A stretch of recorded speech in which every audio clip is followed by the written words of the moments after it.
Okay, hello, hello. Everything's static. See chat? Yeah. Put the chat on screen, I hope, yeah.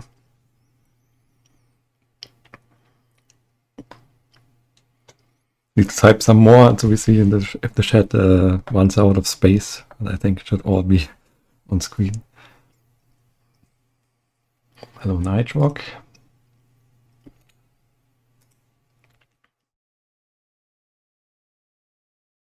That looks good right now, it's scrolling.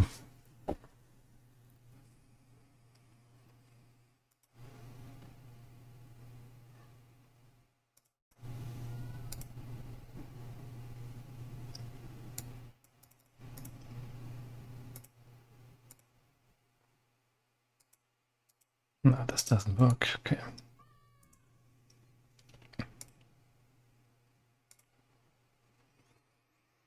Okay, how's everyone doing? We're all here. Yeah, we will just randomly start, I guess. Not waiting for everyone. Everyone enjoying the not yet here season 3 of challenge mode. My goodness, what are they doing again? Bringing us this limbo. CM's mostly broken. Did not get any rewards. Yeah. Has been starved, yeah, it's true. And it's not entirely starved, you know, if you look at this here. Let's see if I can show this somehow.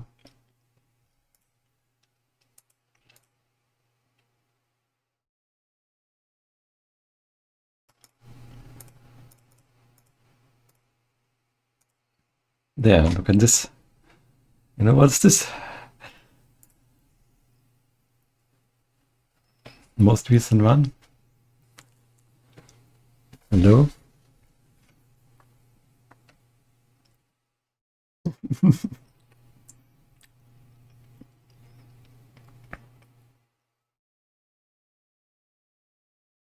Insomnius is not a new warlock now. He played with the French team.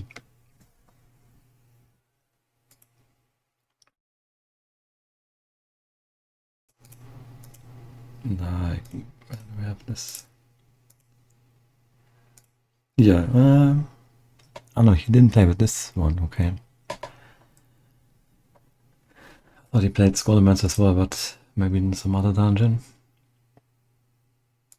I thought he played with the French team, maybe I'm wrong. No, he has been playing with the Siren team for a little bit. At the end of season push. There you go. I did quite a few dungeons.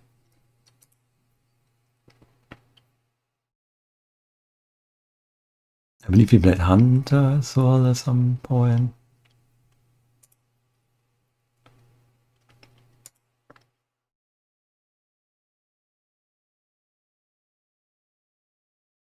Yeah, and it's a few NA ones, yeah.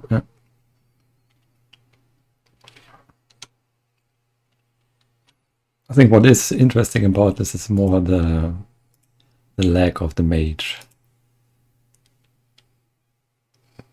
Because apparently there's a way to do it without Mage Blink and Darkmoon Twilight.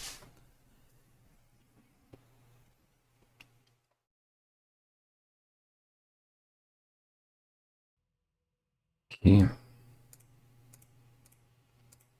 Start with Scolomans. Wait, let's start, I don't know. World Cup is second. Queen.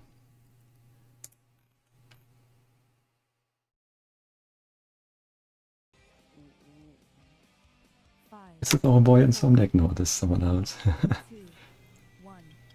We will see Insomniac POV later, that's for sure. 230 streamer. Nice, nice. Is there, shouldn't there be audio? Oh, there's but only the original French voice. So yeah, this first boss for some reason we couldn't quite get it to be this fast. I don't know if they popped anything else, like this is the second place one. I don't even know what they did there, because they had definitely a faster first boss than we ever had. We were running it. Frontal. It's nice to see this pull, not from a tank point of view. I'm usually in the corner and can't see anything, but it looks kinda chill. Doing the mirror images, okay. Je rame, c'est la chaise qu'il a. Je sais pas, j'ai pas. Les PV du boss sont ok. My CMT, yeah, we will see it on the, in my point of view, Un yeah. petit peu. J'ai pas peur. Immolate on illusion, I didn't even notice Ça that. s'est retourné. Soaking the she wave from the monk there, but by taking some damage from the front there. Maintenant.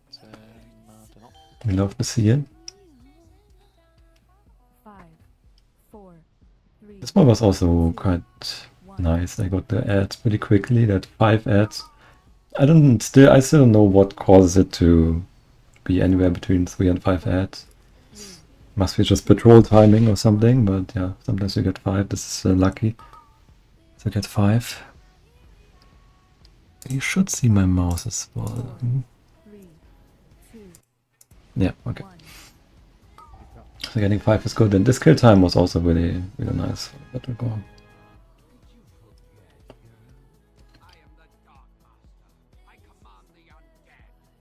And I believe he had just sacrificed and the rest.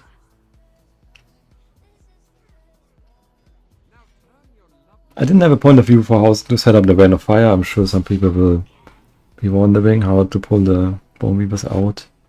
But we will see in Morgashon Palace how to do it, and I can explain it there because I have footage there at least. It's the same mechanism, of course, in both dungeons. Ouais, c'était good laisse-moi. Il s'est vite. Ah, Terminer les trucs. N'oublie pas la recette. En fait, les mobs des avants sont pas morts et du coup, je trouve que c'était encore plus vite. Yeah, I mean, in the end, it came down to this door opening. By the way, we can give you a rundown of those as well. banner 2. 1. Banner, pool 2.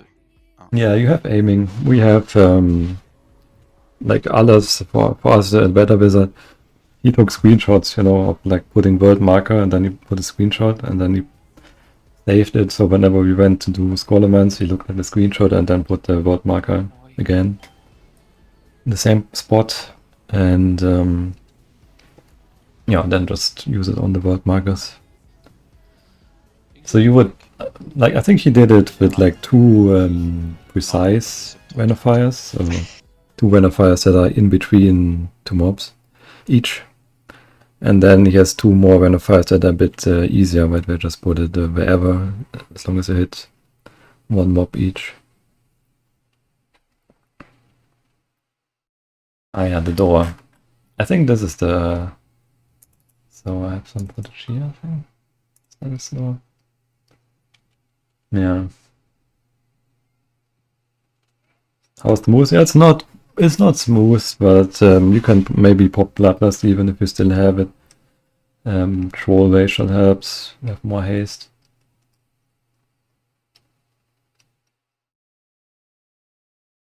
Shaman, I don't know. I feel like the Shamans are never streaming or recording. So this door timing here. It might be interesting because I could never figure out how or why it's slower or faster, but essentially I found there are roughly 3 timings with a 10-second difference. So this is the slowest timing. You can see he finishes the teleport and then he opens the door. And then the fastest timing is basically when he is not even there yet. Like I said, it's almost 10 seconds. The door opens and he is not even starting to move. So now it starts, and then there's like the in-between basically where he moves, and then the door opens before he finishes his cast. Yeah, the door is not on a heartbeat, maybe. It feels like it's not on a heartbeat because, yes, there's a 10-second difference, which may suggest it it's 2 heartbeats, 5 seconds each, but I wouldn't know why 2. And also I have like Fangen wir fragend. different quick door timings, so it's not always like exactly 10 seconds or exactly 5.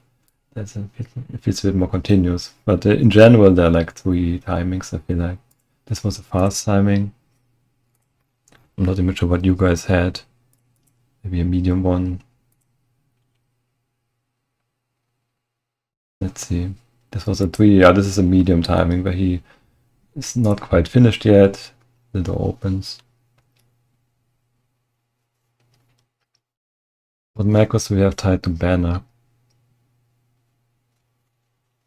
Yeah, I have macros for everything. Pretty much. No, it's the banner is obviously you want to disable or destroy everything that might keep you in combat. So for Monk Tank, I'm canceling the statue. I'm canceling When of Fire. I don't know. You know, everything that will keep me in combat somehow. I'm just cancel the override door. Then use the banner. Well, stagger is okay, right? As long as you don't in the spot, you can. You don't need to do anything about it. Okay, let's watch.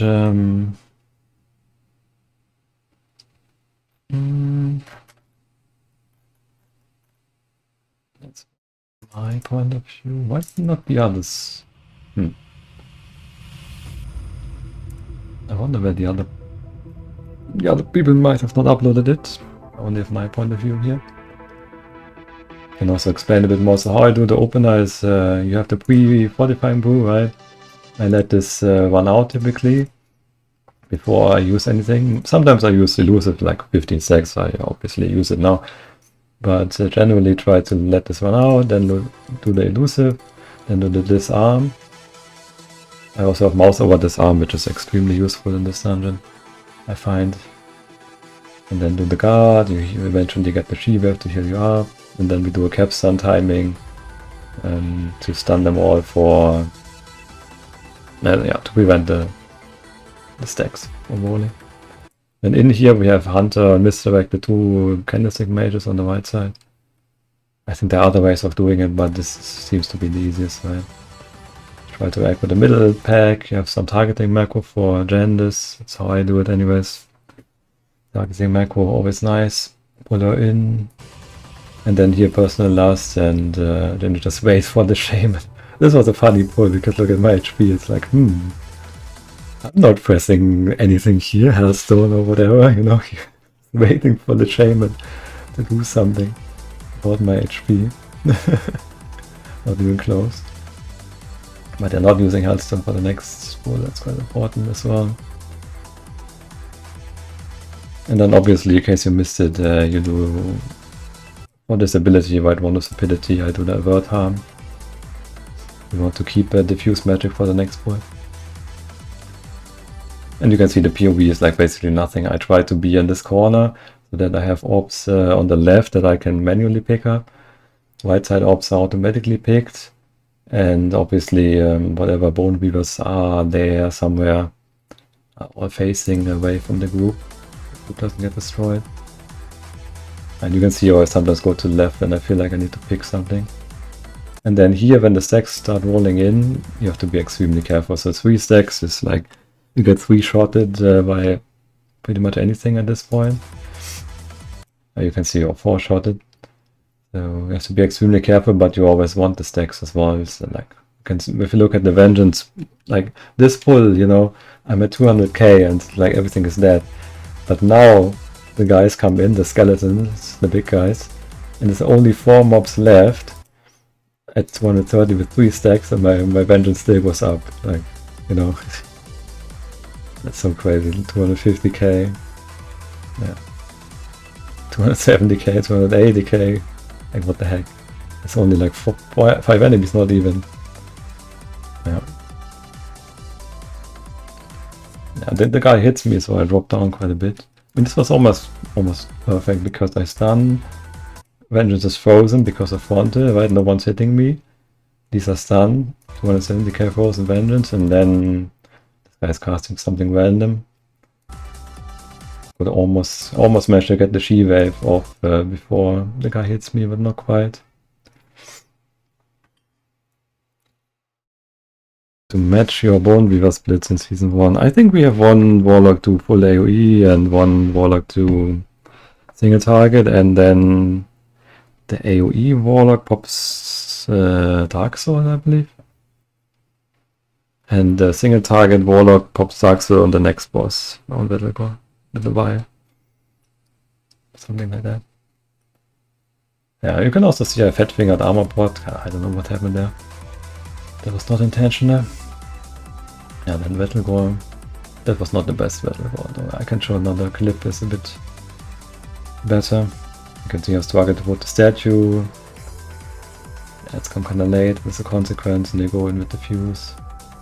And even though I have everything ready like Hellstone, Guard, and I intended to use it all here, I somehow just walk out of it. What happened there? Should have just continued to soak all the way.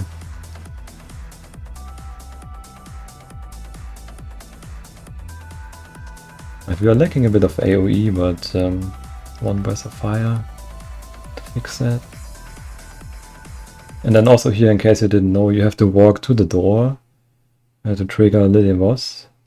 Like if you have my CM utility vigor, you will see it pop up. You don't even have to open the door. You just need to go there in front of it to trigger it. But you can trigger it too quickly, right? That's also important to know. We had like a 3-second timer vigor after Battlecore died to make sure we don't trigger this RP here too quickly from Lillian. Otherwise the entire instance will be bricked. You can't complete your run. There's also a funny clip. I don't have it. Shit. I have a funny recording actually, but I forgot to look it up.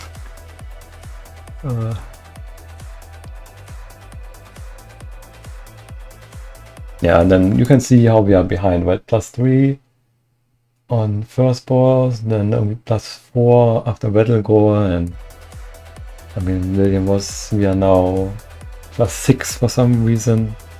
Like, what the heck happened there? I don't know, but we get carried by the fast door opening. I'm not even finished respecking, yeah. Doors already open. And then here it's also important, I equipped the Bad Juju trinket. So I cannot do leg sweep. And when you run through here, you don't want to leg sweep because you can proc Bad Juju consequence. And I think I also forgot to taunt here. Yeah. But it's okay because somehow we have like some ads nuking us, so my Ich hab super spät gemacht. Touch of Karma actually worked Sorry. in the end. Was? Wir haben leider Carrot verloren.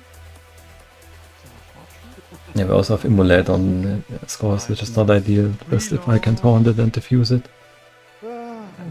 Alter, wir haben sogar unser bestes DPS eigentlich verloren. Yeah, you can see almost 8 seconds time gap on this stupid door. Hat keine Weile. And having a slightly better end boss. Ja, am Anfang war ich erster, was hat er Ach so, ja nee, dann ist gut.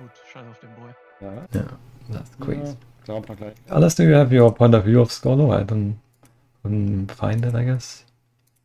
Just to show you a slightly better Battlecore though, like this is more so how it looked like.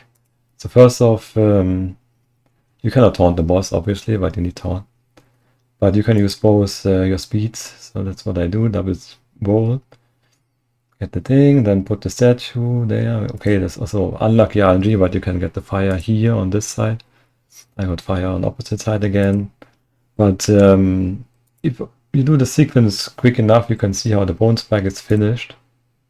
And I get to move over with the boss following, you know, immediately. And not having to wait for him to finish bone strike. And then, like I said, let the diffuse go off. And then sit in the fire with guard. And soak it all the way through. That's the best. Again, with the mouse over this arm there. Why do I not have this other cool clip? Shit.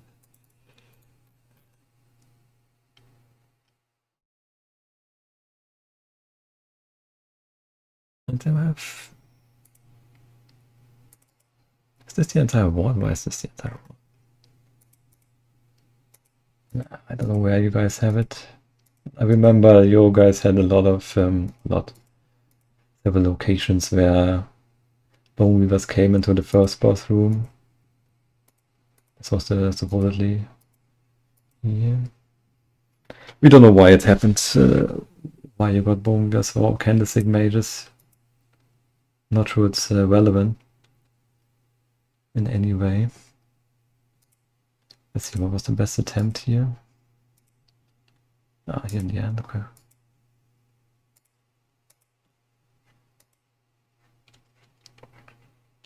Yeah, we thought so as well, but in there was no one even waffing or anything. They just had randomly bone weavers or candlestick mages, even though no one did Vein of Fire or yeah, kind of weird.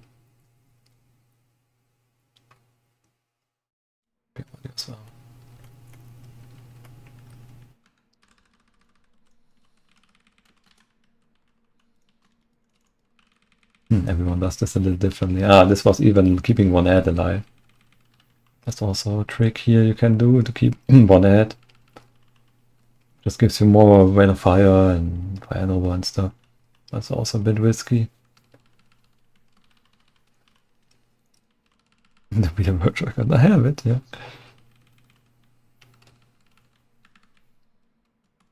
I think I played Vedengore quite decently in that one as well, which we are. Ah, see, that's how Cyron does. No, there's no misdirect. Just knowing it, although it doesn't work actually. Let's watch it again. Because did you know if you throw the Dizzying Haze, it's only generating initial aggro if you're not in line of sight when it hits. Let's watch it. He throws it. He rolls. I don't think it landed yet. So like this Dizzying Haze did not slow because he was not in line of sight, and it did only a small amount of aggro. I mean, not slowing is beneficial, but small amount of aggro is risky, so maybe there was a misdirect. Yeah, you have to be in line of sight when it lands to get the slow and the proper amount of aggro.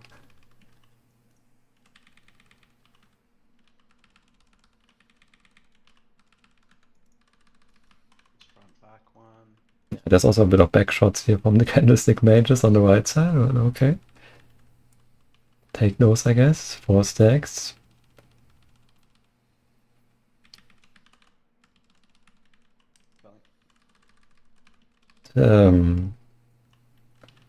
Pleasantly survived there without much effort.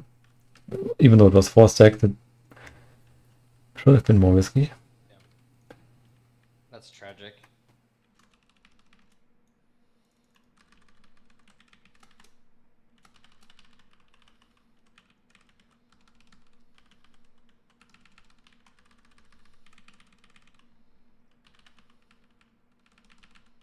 Yeah, you can do it just to initial aggro them, yeah. You throw the Dizzying Haze and go out of line of sight and you will just aggro them, you know they will be pulled without being slowed.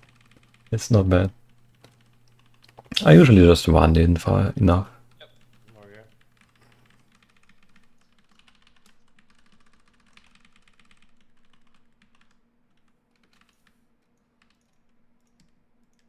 Slowing the corner mob, I don't know. I don't like slowing this corner mob there, by the way. Like at this one here on the right side. You can see how he slows it. I always taunt it. Yeah, maybe it's good to Stormlash there, but in the normal strategy like this comp, you would Stormlash here on Legion boss. But maybe it's good to Stormlash Vedengore, yeah? Yeah, also this is not ideal in my opinion. Like what I do here is you want the enemies to connect with you as soon as possible. So ideally not even slowing, but obviously You have to kind of, as you can see the warlock dying, but you want to build vengeance as soon as possible. So I let them come in and connect earlier. And of course the freezing trap is griefing a little bit here, slowing the big guy.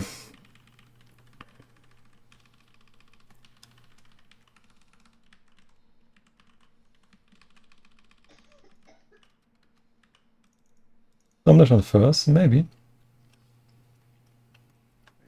No, I think he used it just now.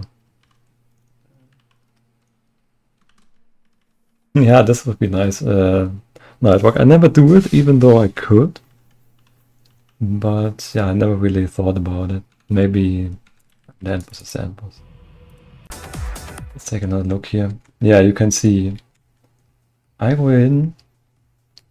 Try not to slow too much. I have one mob typically ahead. So I can hit something.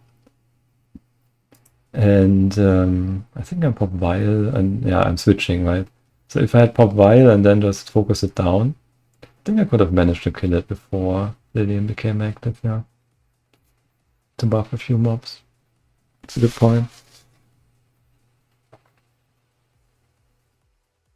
Interesting. Okay, let's go next dungeon maybe. Or any more questions to this Scolomance? Nah.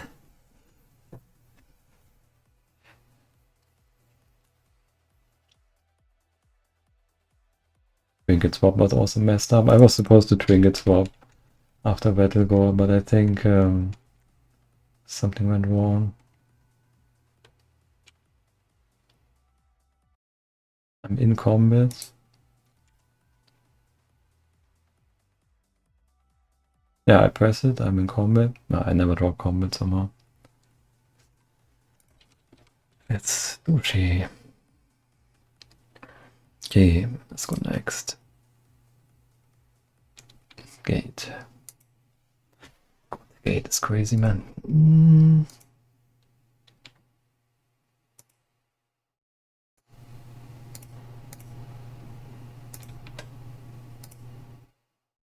Bring this up. What's a bit weird. Okay, this was gate standing, yes. So if you look at the dates, it's also interesting. We have us in second place with copy pass in January already, and then in February French team, and then in May we did this actual world record. What the heck? Okay. So this is gate from January. I'm showing this because there's quite a big strategy difference, but for some reason the final time is very similar. I think, let's see what we did here.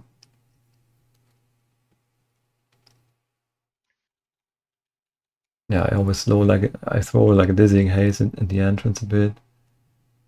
Make sure there's the smoke bomb guy is not coming, and I have aggro on the mobs. Okay, we stay to finish the Demolisher, which means we have max with the vial. So we kill the boss one Demolisher, that's a kind of common strategy nowadays. Bro. Makes the kill count much nicer in the end. What's up, Let's fucking nerd? go, See boys. you F later. on F. No. Let's go, let's go, let's go. I'm a bit slow. Wait for me to fucking Yeah, most of the slows you put in the entrance are bait. Because we will see later the other strategy for killing the Demolisher is to put Havoc Well good, on it. Yeah. And you don't want the Demolisher to be stuck outside because of some freezing trap or frost trap. He's gaming. We did kill one Demolisher in this one, in the January one. We had the, like I said, we had the Shaman vialing first was, so Hit anything now? him switching to the Demolisher with vial still up Oh, but made it, you know, very easy oh, this to kill the Demolisher. 60, 50, 45, 40, again very 35, I mean, you have seen this a few times. I think where I put statue, I put some healing orbs. 18, 50. We can also see the optimization with the elusive pool next one. Out there too fast. Yeah, then I run out of speed because they look at the second boss kill time 137. Yeah, remember that. Let's see how this place pans out in the other ones.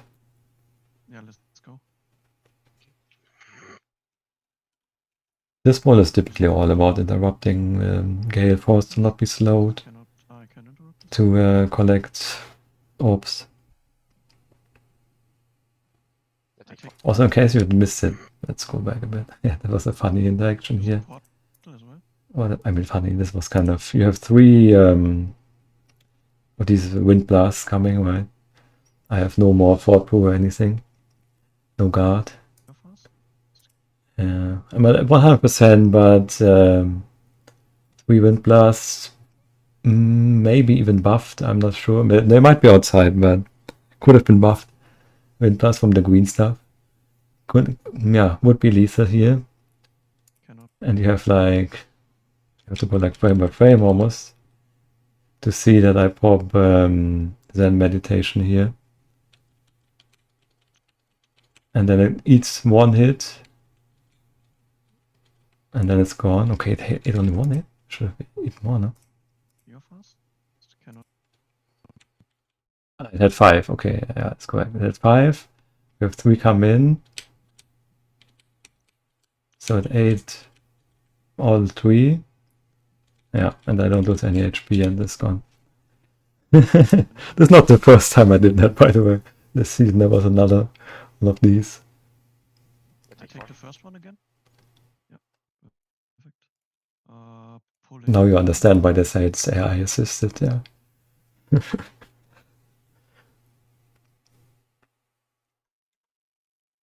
There was, I don't know how many frames of window there of the man. Clear the gate. Oh, bomb here, Sick careful. boy. Insane focus. One boys, one shot. Soundtrack for this move. I hope you guys got it. It's impossible to not one-shot with vials. I do it without trinkets. Okay, so look at the timing. 232 enemies, but 137 second boss. Take care. Don't kill. Don't kill. Don't kill. No, holding. Can you get some? Okay. Executing. Okay. Okay, nice. So let's see French team same time, like overall or total time. But they do it slightly differently.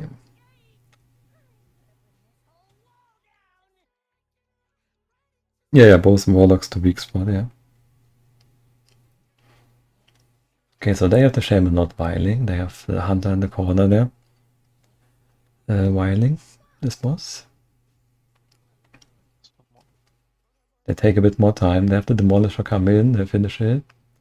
More so with Havocs than anything.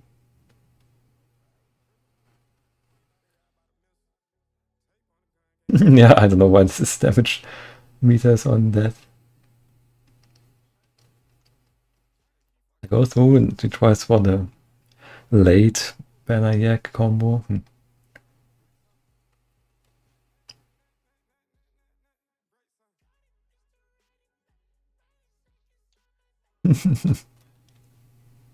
Okay, Warlocks put some stuff. There was also an early sacrifice. You usually should spend your mana. Like he's spending it now, right? But you spend your mana, then you sacrifice, then you egg, you have mana again. Have to do more heals if needed.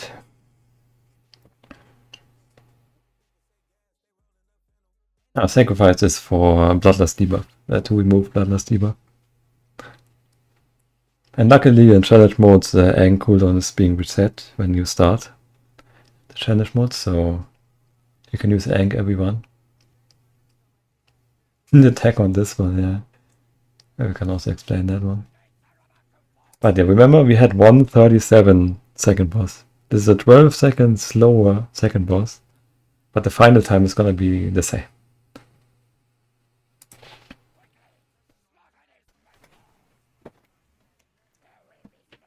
Can go back. Why is final time same? Well, this was just melting. And they had Javen pops vial here, and because they were slower on the second boss, all the ads also have caught up more.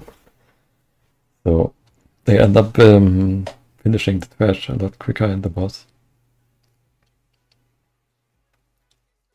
Like if you look at the timing here, like they're already ahead here by 12 seconds, or but was it 8 seconds on the trash count. Ne, warm. So they caught up like 20 seconds just on this pull.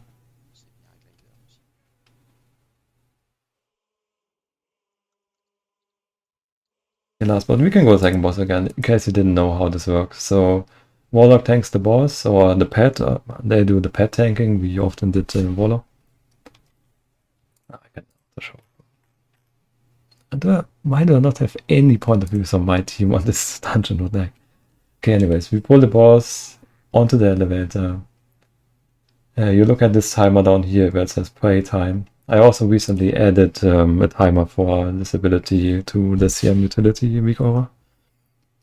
So it takes 15 seconds after pull. Yeah, they have the pet tanking here, but yeah, typically the Warlock would be tanking. On the elevator, and then just before play time happens, you taunt with the pet, so that the boss stays on the elevator and everyone else goes out. Like he is doing, but goes away from the elevator. Play time is about to go off. Play time will go off. It was on him, but the boss can't reach him, right, because of some real passing issues. So now the boss is stuck trying to do the play on him, but yeah, never gets a chance to do it and will also never fly away.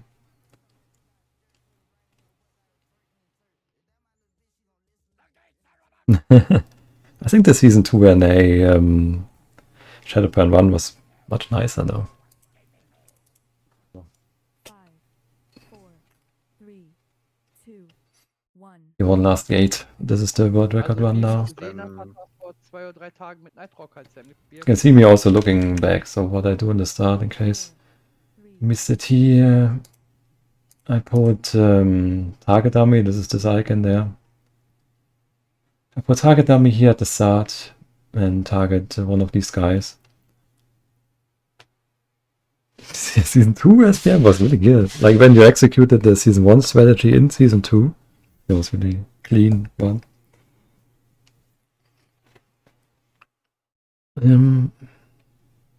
Yeah, so I put the target dummy and then I taunt one of the guys that comes jumping in here on the left. And in Season 3 there's a change to this dungeon where this first mob here will always spawn at the same speed. So he will never spawn immediately, but he will at least always be there exactly, after, I don't know, 5 seconds or so. So if you put target dummy, you will always be pulling it now in Season 3. Season 2 that was not the case, so you would sometimes spawn much later or much earlier, and not at all. Yeah, that kind of deal with it. So I taunt one of the flying guys, and that's about it. Everything else will come automatically. He doesn't spawn at all, yeah. Is it still the case in Season 3 that he's not spawning at all? Nightrock mit Nosturi. No, you can taunt any of the 3. I think I use Demolisher because of the naming. So I have targeting macro for Demolisher, which is Ist noch fein, ja. There's a Sapper in the next group Fein. and the Sapper flying in. So if I go for the Sapper, I might be targeting the Sapper in the next group, not the one flying in. But Demolisher is safe because Demolisher is further away. The other Demolisher is further Ich komm durch. away. Ich komm Nice, durch. nice, Digga, nice. ich werd so verarscht.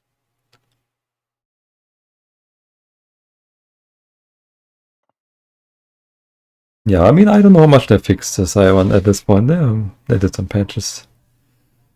I heard you talking about Nightrock. Yeah, they were talking about Nos 2 replaying with Nightrock somehow. Rebuff. So optimizations, yeah, we didn't really see any because this opener was kind of scuffed. As you might have noticed, Junior died. Danke. Okay, this is fine. Bloodless reset was needed anyways. Sketchy, aber fein. I tried to heal Alas. Okay, I have like no energy. Which is not ideal. I taunt this guy with a kick, which I intended to do, but I have one guy not aggro at all, so this kind of Oh, throws me off a bit. Because now I bolt gun the Gale er ist voll Force gelandet, Alter, Big.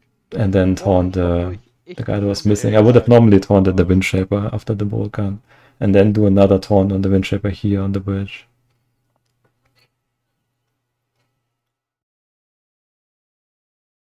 optimize. And then basically you can see here the elusive boost stack. So the way I do it, I let them run out. Even though it says 7, it's a bait to refresh, in my opinion. You let them run out, and you try to build a few more Ihr here. dürft übrigens auch den Boss pullen, ja? Müsst ihr nicht auf mich warten. I'm not sure if slowing those wind shapers is good or bad or any difference, to be honest, not sure. But yeah, try to build some more. Hör kurz auf. I have 11, that's good. Ja, ich hab diesmal I get vergessen, kicked was out ich- for the bloodlust. War ein bisschen langsam im Hirn, leider. I will have to use one more Shibu to keep the stacks, but then I'm capped. Which is nice for the next pull. Also, trinket timing. I use Terror here. Terror in the mist, which I let only for this pull, right? So it procs only once the entire dungeon on this pull. And then here you can see me waste Shi, but I always try to prioritize the rushing date and over everything else. And so I wasted one Shi, and it was, Ganz ab. necessary here pretty much. Wasted another Shi, I believe, but whatever. Cap steht. And then I do one Breath of Fire, and then we have a Capstone timing, so Capstone hits when the green stuff spawns. I go out, Könnt ihr mal auf Ad I do gehen? one Ring of Peace, and then that's usually it. There will sometimes be another Fontal, kill everything.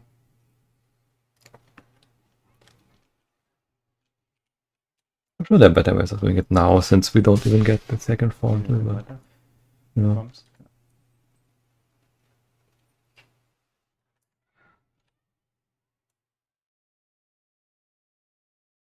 What do we have? 147 second boss.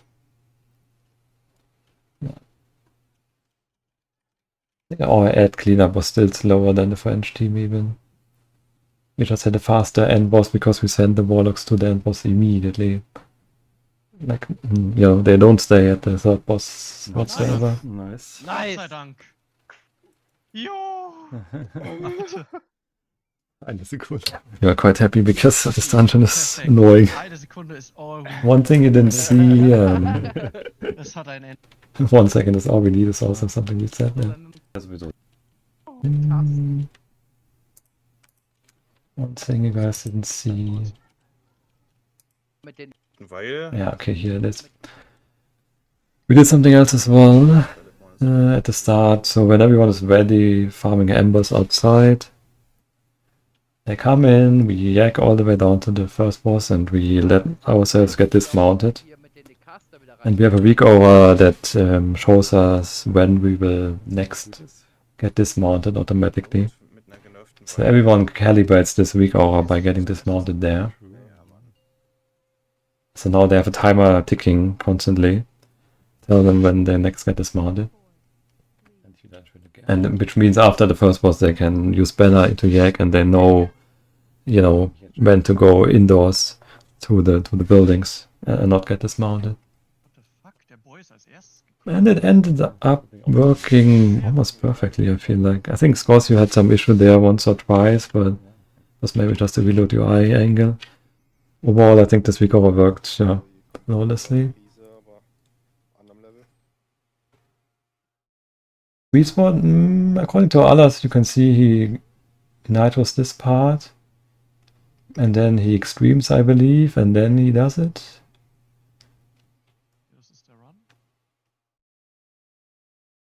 Nope. Why do I not have any of your guys' point of view again? Like, what the heck?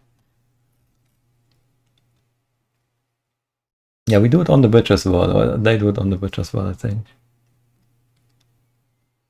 But I think they use extremes as well, like Nitro and extreme, and then on the bridge they do the when I yak, and then they wait in front of this building here, basically, right? They wait for the Vigor to tell them when to go through this building here.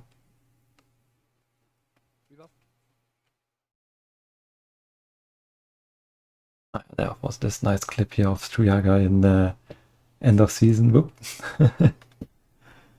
Yeah, Gate is funny. You did? GG. Mm. Why does this happen so often? It happened to me earlier. What do you want to see next? Siege, maybe old school. Wait, is this tactically? clip that. We gotta clip that. TJS, okay, we go Is temp. that coded tech? Temp.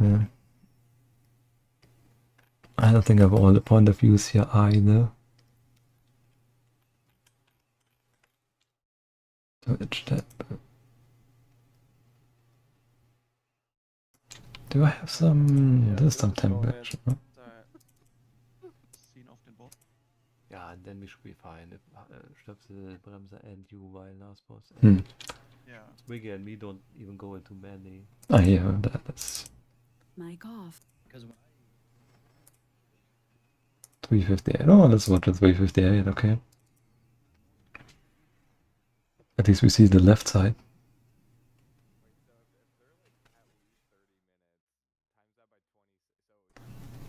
Temp, yeah. This one took a while. So if I've never seen this one before, it's a split. We send Tank to the right side. This is the NA team, by the way. Tank to the right side and everyone else goes left side. Yeah, pop trinket here.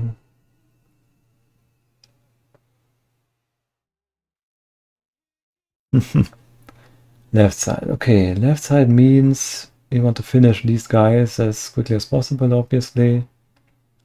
We have the boss casting Hydrolands after each ad. There are different timings, so if you cast Hydrolands on top, I believe there's a 4-second window. 2.5 seconds? I don't know, I forgot the exact timing, but anyways, then you cast Hydrolands on top compared to bottom. Like bottom, you have more time, basically, like 1.5 seconds extra.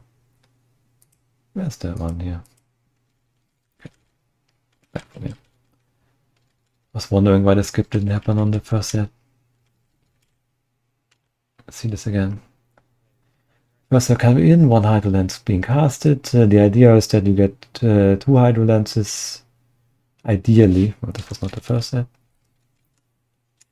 Casted after the ad spawns. You would usually get 3. 2, you need to pop a few cooldowns, and getting 2 usually also requires that the second Hydroland, like we can see here, goes downstairs. Because this gives you the at least 1.5 second window of extra time to kill the ad. So they get the kill, right Hydroland finishes, and then next elemental spawns, so this is perfect. Only 2 Hydrolands after first is what you would aim for. Second one, everyone is pretty much out of juice, so this is just going for 3 Hydrolands. Now you finish off the trash. Also, like triple up.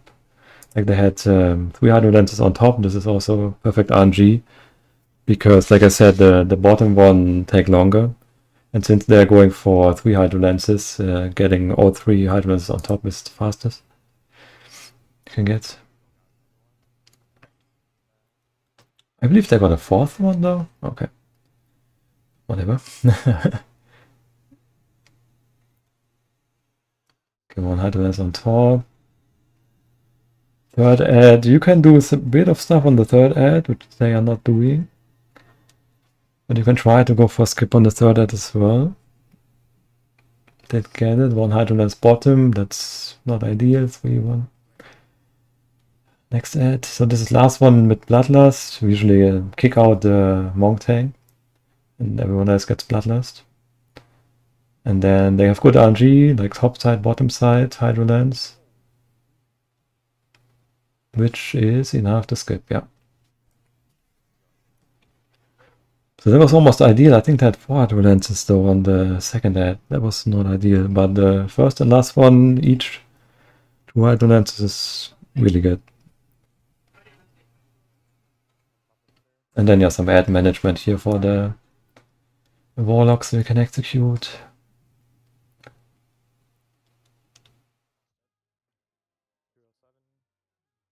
207, yeah. I think that with the if they had 3 Hydrolands on second ad, this would have been like 202 or something. Kill time. Yeah, we have No, we don't have Shaman in this dungeon.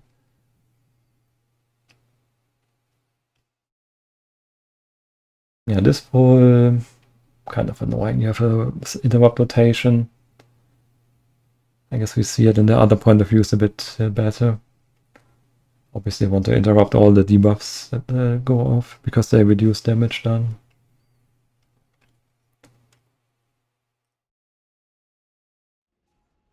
Audio here. Still have 10 seconds on Zune here.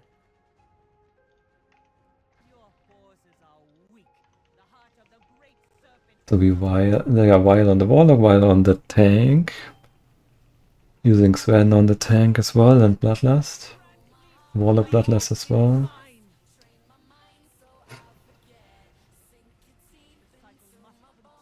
Yeah, Shaman point of view is somehow always missing because Shamans don't stream and don't record for some reason.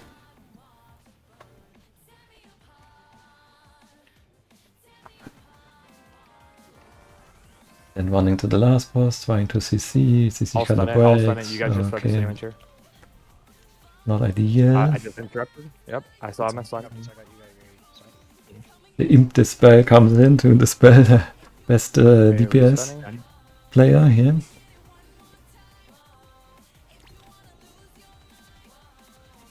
Oh, Nice. That was fucking 58, okay. Not bad. Tuckler with the quick lay on hands, it was looking a little dire there. oh at the end there, yeah. 3, Do we want to watch another? Let's not have one white side, and then we can go into the more left side shenanigans. So white side. Let's see. White side just means going through, bannering at the bottom, and we kill the scroll. So the way I do it here is at least when they are back on position, I try to bolt gun immediately, and then delay the kill on the squad a little bit.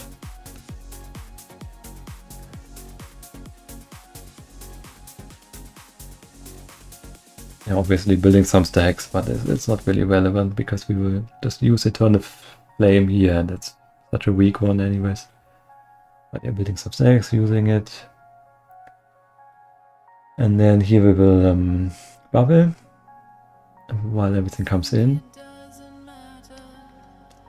Also there's the fish coming in, so I use the ember on the fish. But somehow in this pull the fish just decided not to come at all, so nothing to ember. And then after bubble we pop out the cooldowns, right? We have devotion over to prevent us from getting silenced and use a strong Eternal Flame. And then at 8 stacks I switch to something else. Let the stacks drop. And it's usually also best to use Consecration here. Like, there's usually a small gap in the silences where you can use Consecration. It's quite important. I didn't do it so well here. You can see this green guy that I want to kill is very high HP.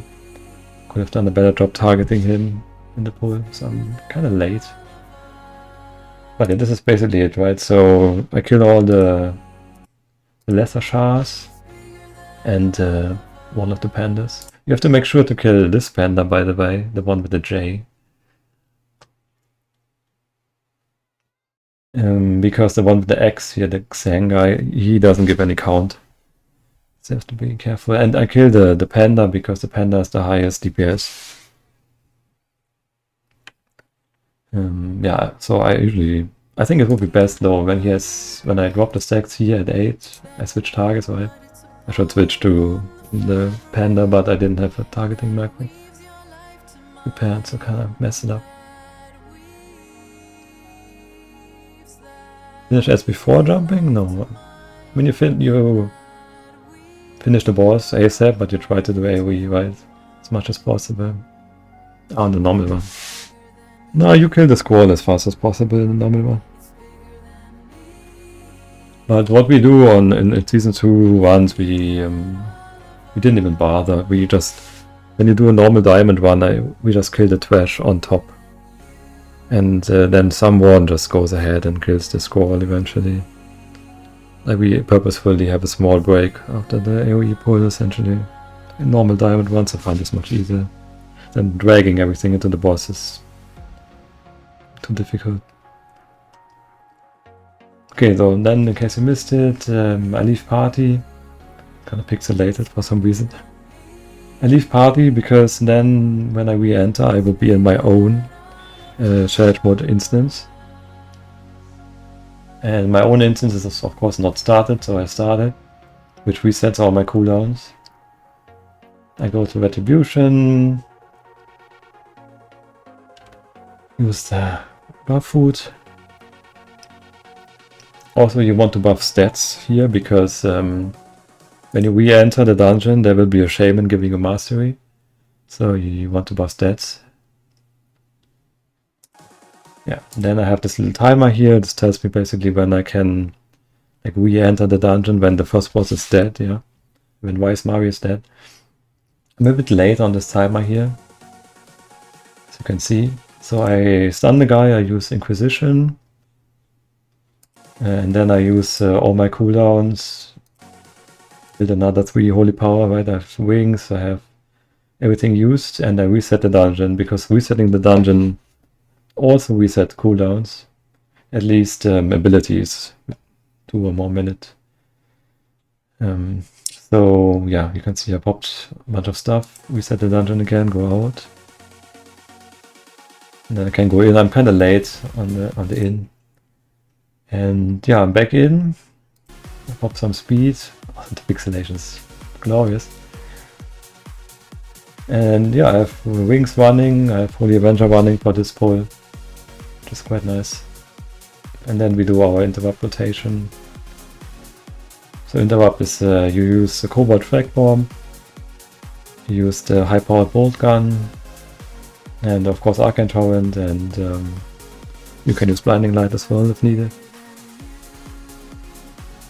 And you switch to the single target seal, and I also switch my trinkets in case you didn't notice. So I was playing with these same trinkets that I played on the first pull. They just have some passive strengths.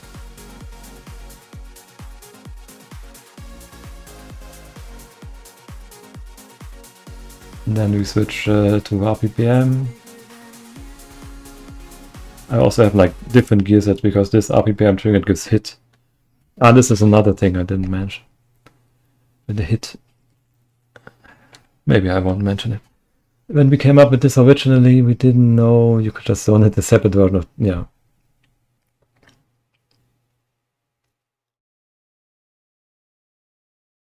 Yeah, breaking. Yeah, like Cyron had this idea of just going into another challenge mode and starting it to get cooldowns back. And then I watched it and I was like, okay, why is it so complicated? Why don't you just leave the party and go in? So yeah, but we did that instead.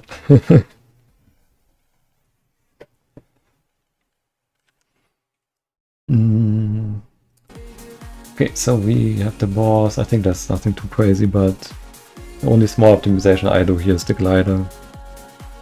In case you haven't seen it before, like when she does the knockback here, you can just glide her, catch up with her again, not lose any uptime.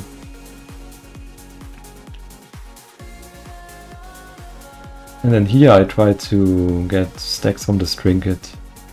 I run away and then I decide, oh no, I can stay a bit because I have too few stacks. I want to have 8 stacks roughly. Ideally, going into this last boss. I glider on this.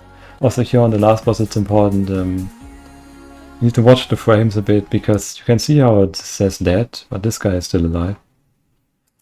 So you need to wait until the encounter is truly over now to pull the next boss, because otherwise you will not get the guaranteed RPPM trinket power. We had this happen a few times as well. Yeah. And then this boss. What we also do on this boss, which the NA team didn't do, we can watch Allah's POV quickly to see it.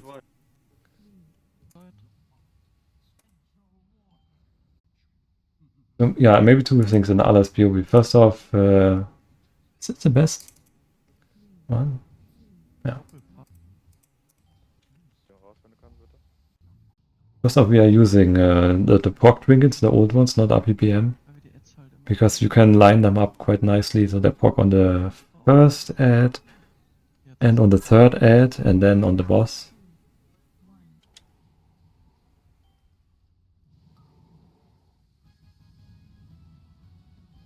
I tried to download all the POVs. I think I have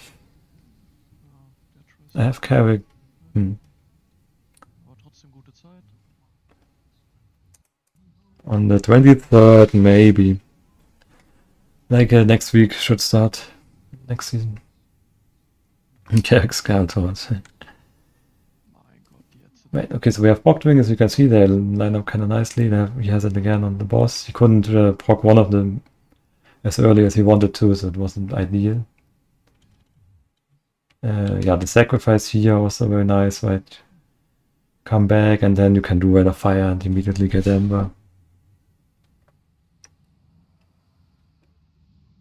Yeah, swapping Trinket is really only for World Record ones. Nein, das ist zurückgegangen. Ab. There's some ads outside, not ideal.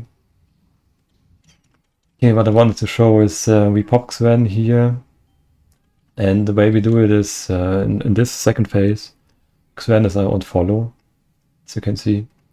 Sven is an aura anyway, so he damages with the aura. But he's on follow because we take him to the end boss as well. As you can see, he's slowly going there. We stun these, and then Alice stays on top of them.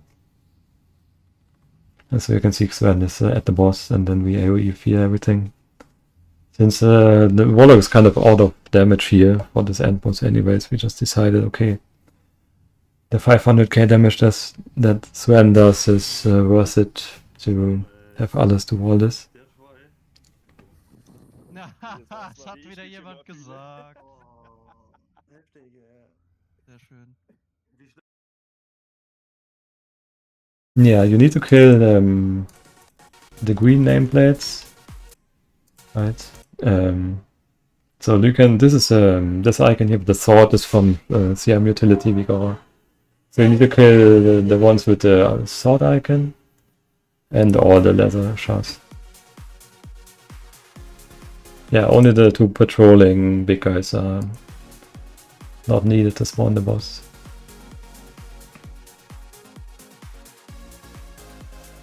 Yeah, so I recommend updating the Vigor from time to time, CM utility, because I put this kind of stuff in there. Okay, one last temple that I have here. This is an earlier Carrick run though. I think the later ones might be a bit more interesting, but yeah. That is also a 2 AM run.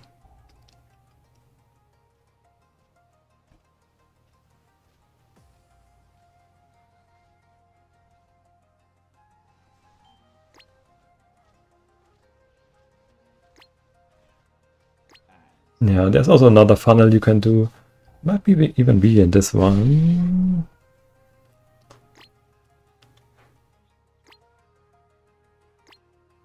Open the door in season 1? Yeah, you can open the door, yeah. Somehow. You can also banner the end boss. Like you can banner the end boss, you know, before the door to the end boss is open, and he will respawn with the door open. Scheiße, jetzt bin ich Ja, das wäre auch nicht genau. Last gewesen, ich hab's nicht geused. Kann man einfach nächste Schuss drauf. We even get a skip here? No.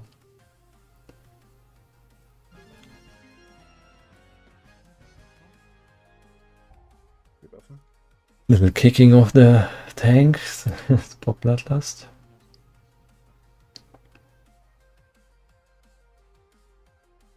I think Carrick is going for the Zen meditation in this one, actually. No. Or? Oh, maybe he is. A bit late though on it, if he goes for it, yeah. Selbst dein Ad ist die Dinge jetzt am runterhauen. It's very late.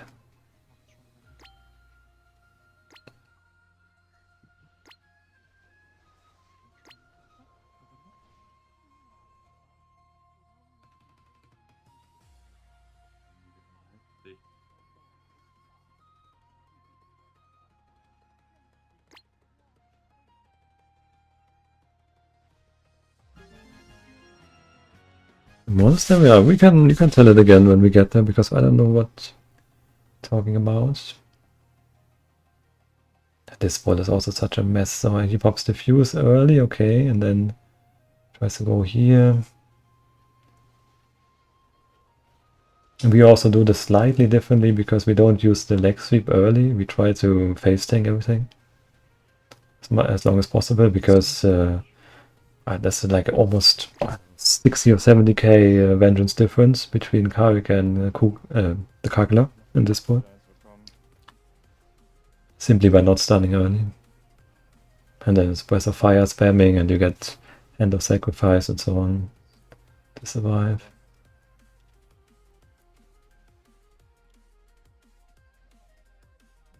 I mean, I never did this here in Biz list. So, it's not my Biz list. But you can just armor wheel the guys, it's not a problem, I think. Most of us log out in CM gear and you can just look at it. But the Season 2 equipment is pretty much staying Biz, even in Season 3. There was like one item or so that you can swap in Siege of Orgrimmar. Nothing crazy.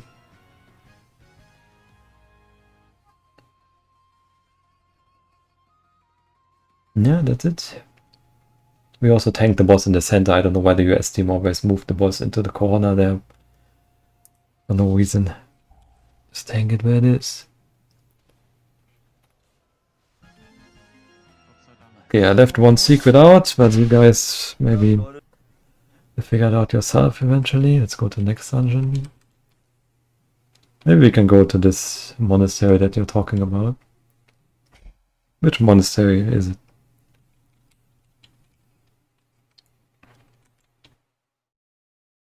Scarlet Monastery. Oof, okay, maybe we don't go to Scarlet Monastery. Because that's everyone's favorite dungeon. Start with this one. You're not bleeding your eyes immediately. The nice, normal one. Scarlet Monastery.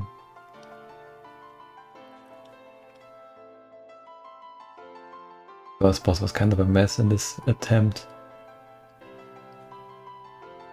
He definitely had better first boss, like 100k vengeance did nothing on this first boss. Yeah, they're definitely good at optimizing. He plays also the triple roll. He messed up the triple roll a little bit there, but he didn't. The first roll he did was without Dark Water. It's not ideal. Also, I think going up here is a bit slow because you can try to banner and have your pot. Like essentially, since you invert potted in Dark Water, you would have to banner and wait a little bit.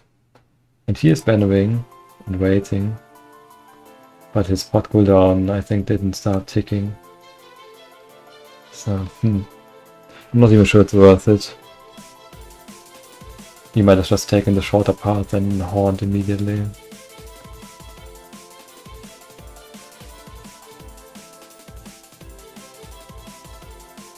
Also using guard on this pull, Simon would be furious to see that play.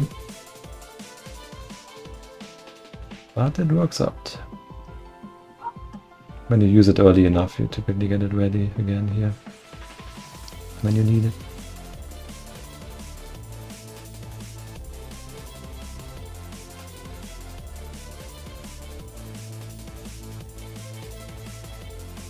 Yeah, they have one person whiling this, maybe the hunter or so. No. Maybe they don't use any vibe here? Crazy good damage for not using any. Standing in the fountain is a nuisance. So annoying. But you have to stand close to the fountain to do the horn.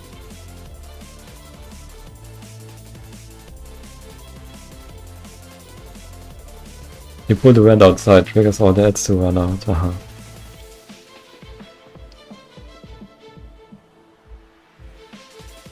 Interesting. I think I've done this before with the banner or something. accidentally bannering into bannering into the cathedral door, and then the banner would pull the boss.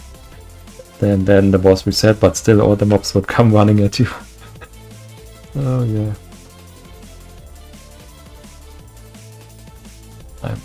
I don't know if I can find the clip, but yeah, definitely happened to the DK. So this dungeon, if you look at the kill times, these kill times are not even that fast. Like, in most teams manage to be like in, I don't know, 5 seconds or even 2 seconds. I think we had a double enhancement Shaman one that was only 2 seconds behind after second boss. So all of the time save comes really from the last boss. Killing the last boss quickly. And to kill the last boss quickly, what do? You bring the ghosts.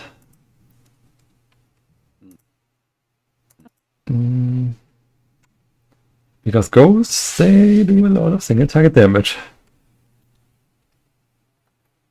Okay, now let's do this. Should be fine.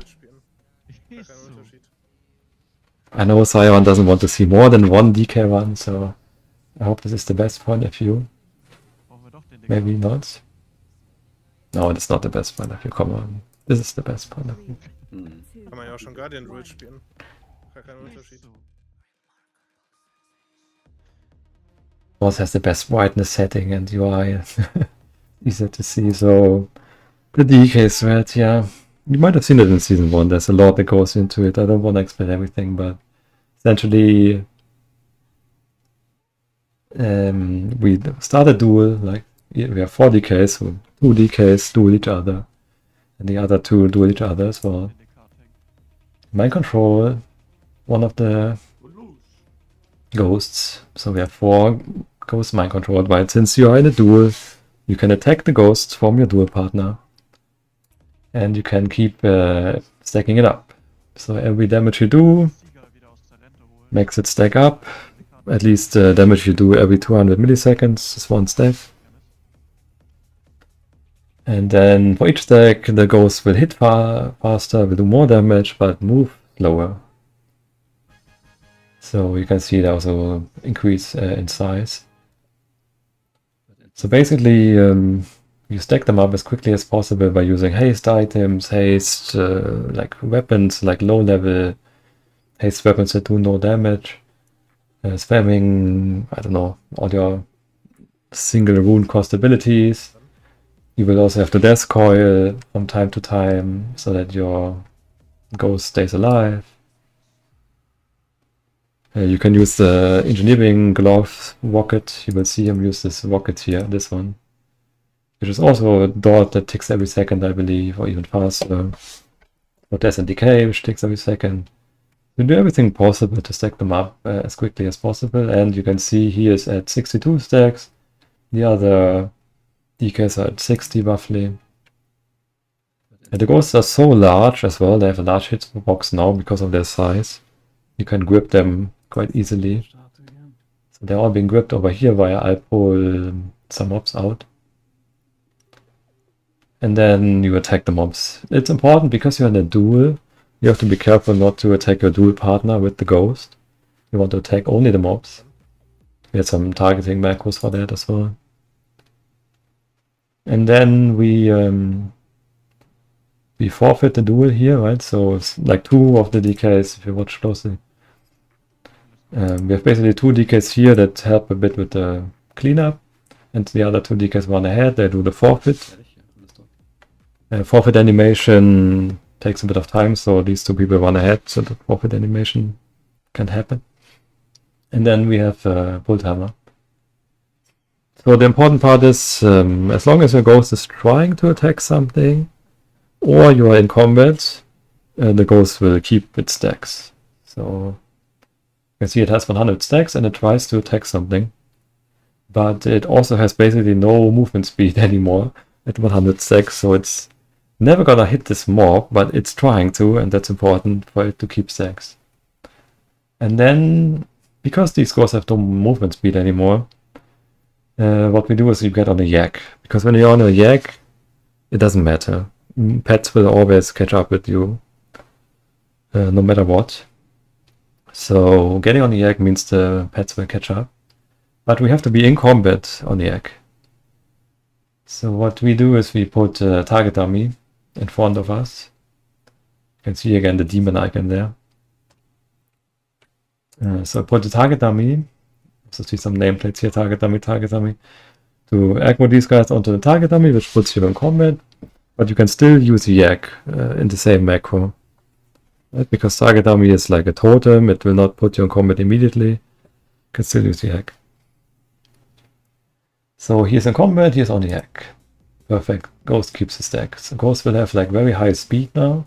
And you can see the Ghost has to catch up immediately. And then we banner everything off and park the Ghost at the door. Have them attack the boss, right? The Ghost is dying in like 9 seconds. Then we grab a few mobs in. We try to stay in combat again. With one of the Ember mobs. And then here we do the mass grip chain. So we have the 3 mass grips. And we do mass grips with these things here. Breakable bamboo board. How many hours? You don't want to know. Oh man.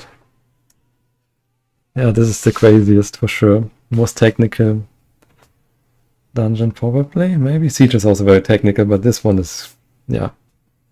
I mean, you have to keep in mind, we did this in Season 1 as well to a lesser extent, but we still had to find out all the mechanics in Season 1 that you see here. We used the same mechanics in Season 1. And finding them out took basically all of Season 1. And now in Season 2 we have to practice again and refine it and yeah, make it faster. Like, and this bamboo, for example, here we didn't even use in Season 1, we didn't know. So this is like an item you can buy from some vendor in, I don't know, Valley of the Four Winds or something. It allows you to spawn this object 30 yards away from you at your cursor. And since it's an object, you can target it with mass grip. So there are 3 different kinds of items. This one is the bamboo, right? And then I think he is summoning some kind of rock. The good part is these 3 items all have different names. So each DK could make a macro with a different name for the thing to target for the mass grip. Otherwise this wouldn't have worked even. Shadowpunk Quartermaster and Town Long Steps, yeah, okay. Stackable stack, yeah, I think this is the stackable stack, one of these. I think others uses the stackable stack, yeah. I think Scots uses some kind of rock or something. Yeah. But yeah, like I said, this was kind of fortunate. There are 3 of these items and it worked perfectly with 3 mass grips. So share cooldown as well. I mean, the cooldown sharing is whatever, it's the names of the objects that are being spawned. The fact that they have 3 different names is perfect for the mass grip. So we mass grip them really quickly, but all the trash and the ghost, you maybe didn't even notice that the ghosts were actually released. But you can see he released the ghost at the door. Which means when we do the mass grips, the ghosts are being mass gripped as well. So we grip them in and now you can see all the ghosts are mass gripped as well. And then he throws a cobalt grenade which hits nothing for some reason. Anyways, we summon Army of the Dead. Army of the Dead is just, yeah, for the max tanking this is so much easier, but it might not be great because, you know, somehow mobs are all over the place, but it dies so quickly. Or the mobs die so quickly, it doesn't really matter. Army helps a lot here. We also purposefully keep some mobs alive over there so that the army will have something to hit. Otherwise the army might run out, pull something. Yeah, and you can see the boss just melting. I mean, the guy didn't even resurrect, and the white man was already dead. It hits them all, you troll. I show you my point of view, it's nothing.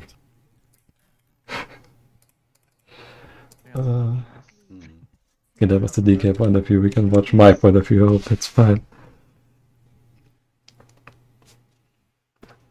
So I do the pre-invis as well, in case this is also something they changed in Season 2.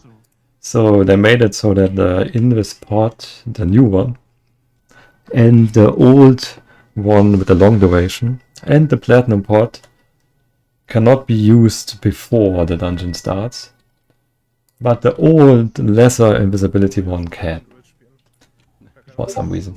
So I use the old lesser invisibility.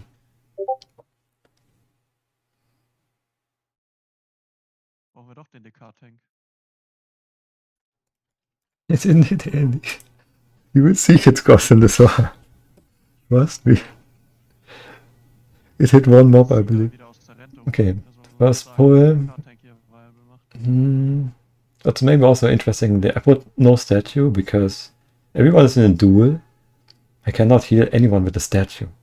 So I put the statue late against the door. It's a bit misplaced. And then I use a Serenite Bomb to pull the hallway pack. It's just much easier to do it this way because of the speed.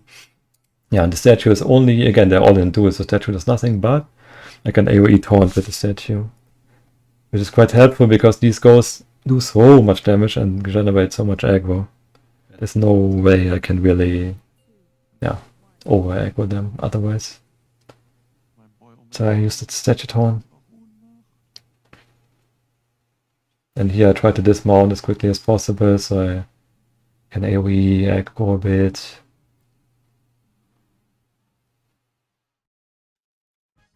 And then when the door opens, I also have to go in kind of quickly because everything gets mask gripped, and you can see fanatics starting to hit Release? people, and we just randomly amber everything. And then this is the grenade. So I throw my grenade, and it hits all of this.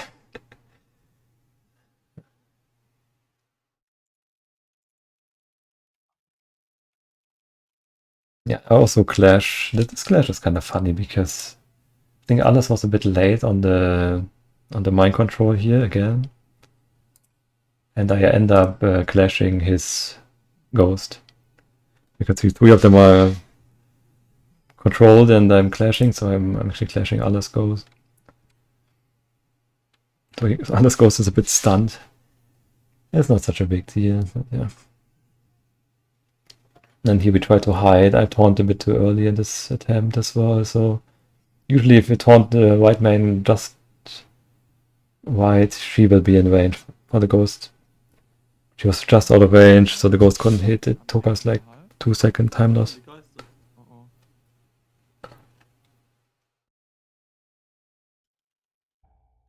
Also I have my potion still ready, didn't even need it this try. Barely getting the kick there on the mind control. Nice, okay. Oh. Das, Ja. das ist gut. 3 und 2.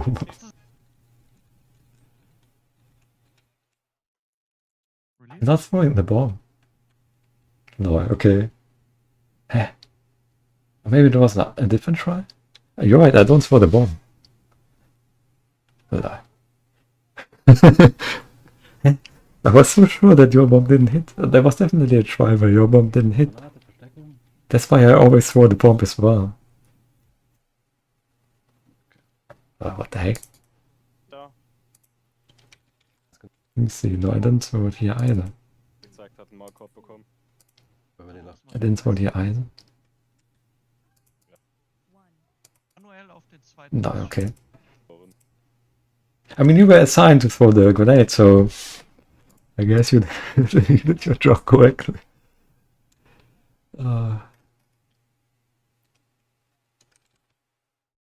Some Season 3 shenanigans. In case you didn't know, in Season 3 you can get Nitro Boost Backfire, which knocks you in the air in Scarlet Monastery. Lots of fun now. Can't wait to see the strategies. They fixed it already. Yeah. Fire. Would have been annoying if they didn't. This one seems pretty chill. Oh, as a tank, yeah. This one is different as a tank.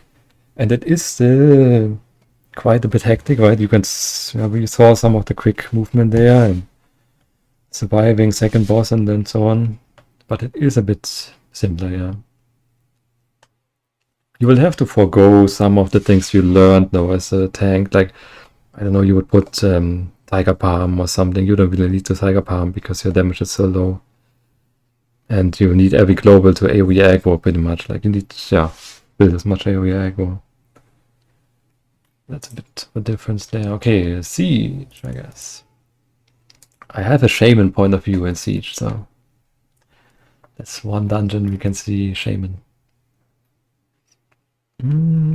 Which point of view do we watch first? No. Maybe Scores as well.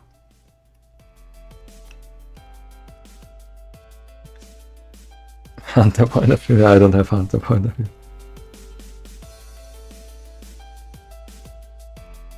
Sorry to disappoint, but this time there are no special point of views. I think we have seen everything on YouTube before.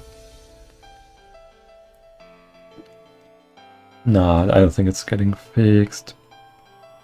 We had issues doing it, but I don't think it's getting fixed. I think I hope I have a... I should have a VOD on how to set it up.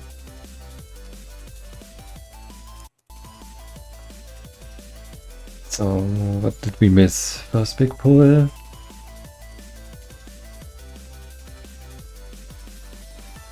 We do one extra pack here. Which is not really necessary. We later figured out that we weren't so sure about the last boss. We felt like having extra count is needed, but yeah, it wasn't really. I mean, there are so many things that go into this one. You've already missed like half of it, but you have more point of views to see it, I guess.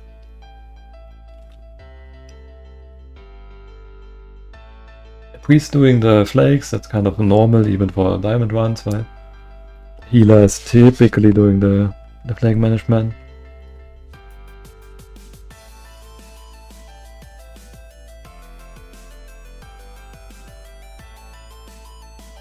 And then we have a nice little life group here to get the hunter up.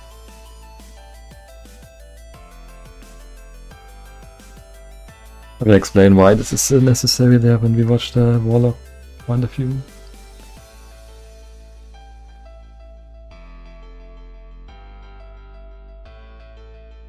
So yeah, we had the Warlock pre-trigger this event, so we catch up with him. We prepare for another big kill of flakes. What is funny here on this big kill, I mean we kill all these flakes at 20 stacks, so that's quite a bit of incoming damage. And the hunter, who has the least defensive cooldowns, didn't get a single spirit shell or a single power shield. So, I don't know, it's a bit risky, I guess. Because the Germans, I mean, look at his HP though. Okay, it worked out.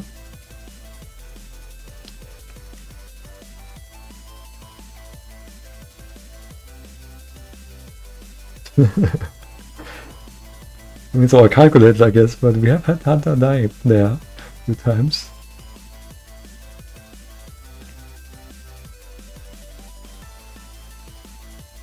No, he takes damage from flakes. Definitely. He only has the pass, like, Determines gives you 20% defensive cooldown as well on top. So he has 20% from deterrence, and then he has the glyph that gives him another 20% during deterrence, so he takes 40% less damage. But he still takes damage, like the normal AoE. That's also why he's dropping so low. Like the shot from the Embering is not so hard. Like the Embering is only coming in now, it didn't even shoot yet.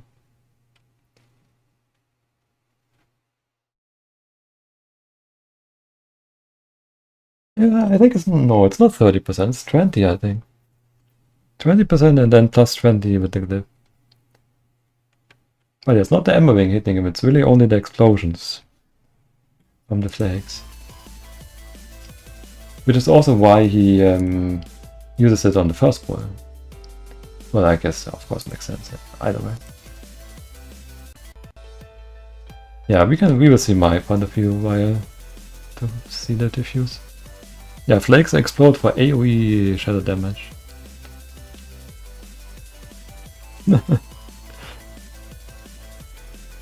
Okay, Warlock brings everyone down. We can see in Warlock point of view later how this is done. And then this setup is also kind of crazy because we kill second boss. Too many in the second boss here. There's the hunter and the monk tank. While we wait for... Well, they are in position to pull the next boss.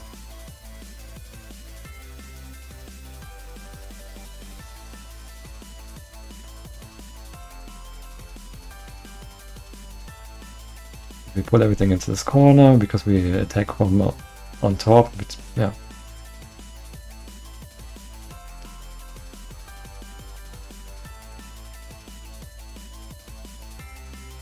A bit of a DPS check here.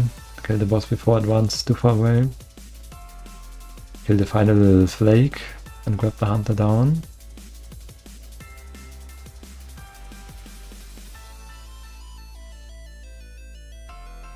Yeah, here we just kind of half CC, half pull.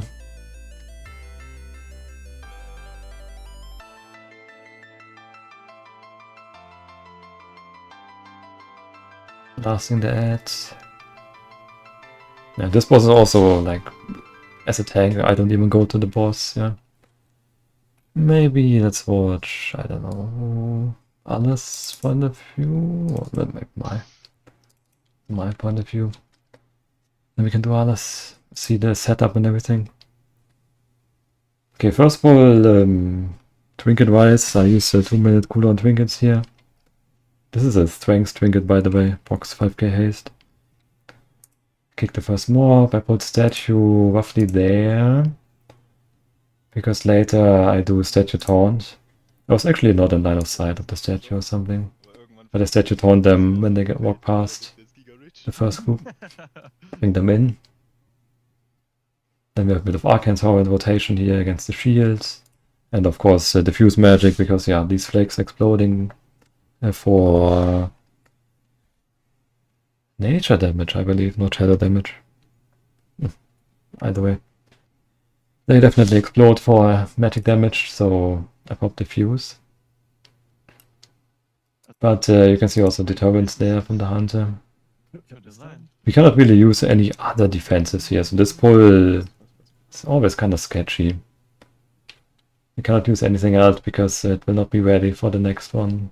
The next big explosion. Put the statue there, okay, for the next swoops. I also always do like 1 or 2 ticks of Rushing Jadewin here and then cancel it. Just to spawn some orbs, get the Shi. Do this pack. Ach so, stimmt. Stimmt, ja, stimmt. Fuck, das war's, ja. Oh, schade. Yeah, we have this flake here in a specific spot, because if you look at the minimap, the Warlock is actually up there. And the second timer here are the stacks from the Warlock. So we kill this flake in a spot that the Warlock will get the refresh on top, where the RP is. Yeah, the Tradiwolf tanking. Tradiwolf has a big wall in this dungeon. He tanks quite a bit.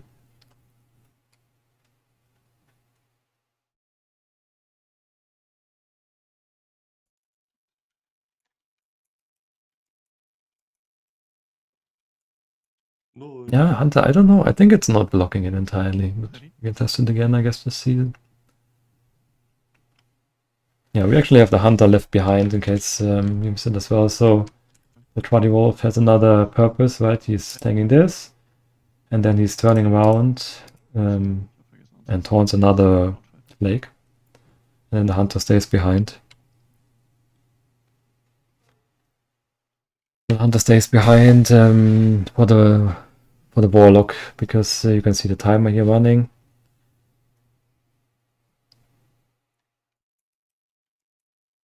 And basically the Hunter stays there to refresh the Warlock, and Scott's up here refreshes us.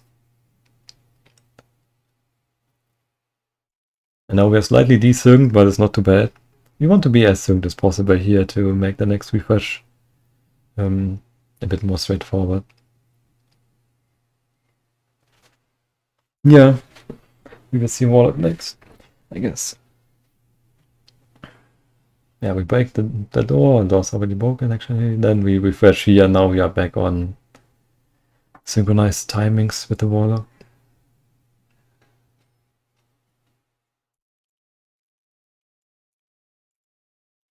Yeah. And now we can pop all the 3 minute cooldowns that we haven't used as Avert and Barrier. Also She Burst, such a powerful ability here, it heals a lot. It's a lot of damage. Yeah, and we have some more taunting action here going on. We can see it in the Shaman point of view later. Like we have 3 flakes left alive. That's on purpose and is exactly counted as well. We want exactly 3. That's no accident as well. We will see how this is managed. Yeah, I popped a vial here because only 2 men in this dungeon. Eine Gruppe. Yeah, we'll see one point of view numbers. But yeah, you saw again some more action from the hunter here. There's the Rally Wolf there tanking. You can see there's the hunter, there's the trap, right? So the pet, the trap, and the mob already lining up. Then he pulls the second flake as well. Right, he moves the pet so that the was rooted. Taunts the next guy with the pet. Because if you didn't know, as a hunter you can do the distracting shot, which taunts for like 5 seconds. But after the 5 seconds, the mob will just go back to the tank. So you want your pet to do the growl ability, because then the flake will actually keep hitting the pet and stay there. So that's why he had 1 flake, he was tanking 1 flake with the pet already, so he can now growl the next flake here. Because when I go down, he has to be tanking both flakes, otherwise the flakes will evade. So now his pet is basically there tanking both. He moves it out of the slow trap. I think he also puts like a binding shot. Because his pet it takes quite a bit of damage from the flakes. Tanking 2 flakes, yeah, not for long, let's say. But the statue, you might have noticed the statue gave it a shield as well. So I put statue up there somewhere, and during this fight, yeah, he gets a shield from the statue, the pet.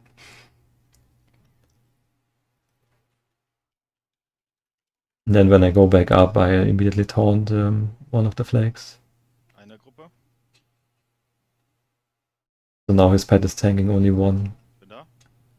He brings the pet in as well, right? So we have 1 more flake up here, hunter up here, 1 flake up here. I taunt the boss. Taunting the boss, this boss has a special mechanic where it will snap the tank. So it snaps me down. This is like the only boss that does this for some reason. At least that I know of. So I taunt him from up there, he snaps me down, and then we can blast damage. Finishing that. Yeah, and then we have, like I said, the hunters up there with 1 flake. Ganz.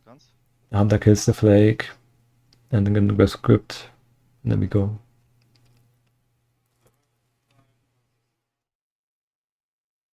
Yeah, and then what we do here as well, I can also, I guess, mention this trick.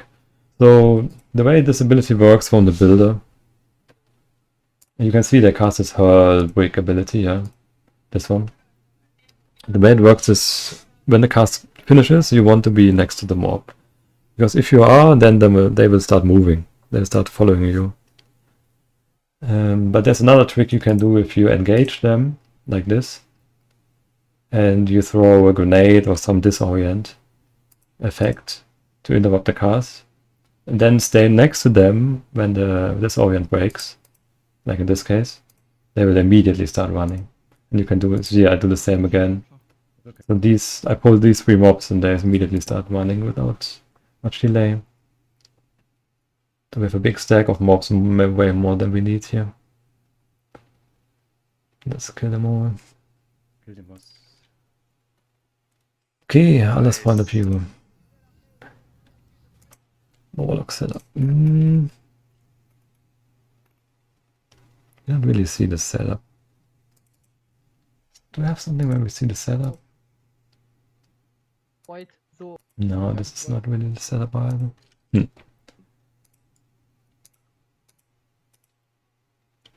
This is the actual pull.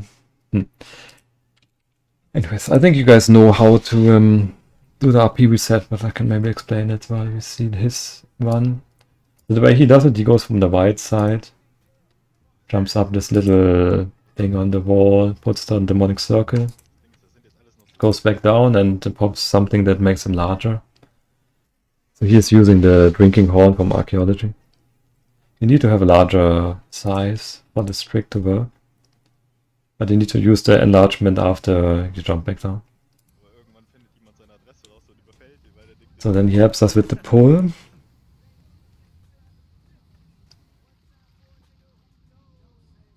Also ich meine, die wissen sich. Yeah, you cannot do that goblin maybe, yeah. Now he has a large size, he has the demonic circle on the little thing. And when he uses the demonic circle, he will be like in the ceiling kind of, or he can jump into the ceiling, jump out, and then you can just glide and he will, you can see on the minimap, he glides under the boss. And he waits here basically to get the refresh from us that we do during the boss fight. He puts the demonic circle here under the map, Ja, ich and this will be used later on.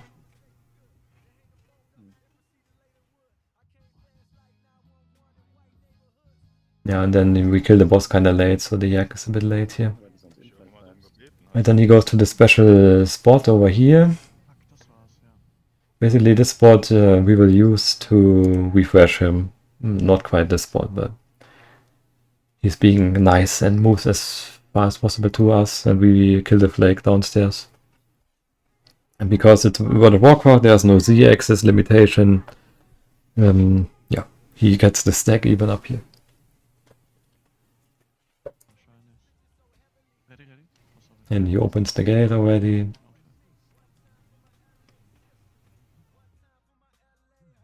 Yeah, it takes a bit of practice to do this move, but honestly, this season anyone can do it because of the noodle card.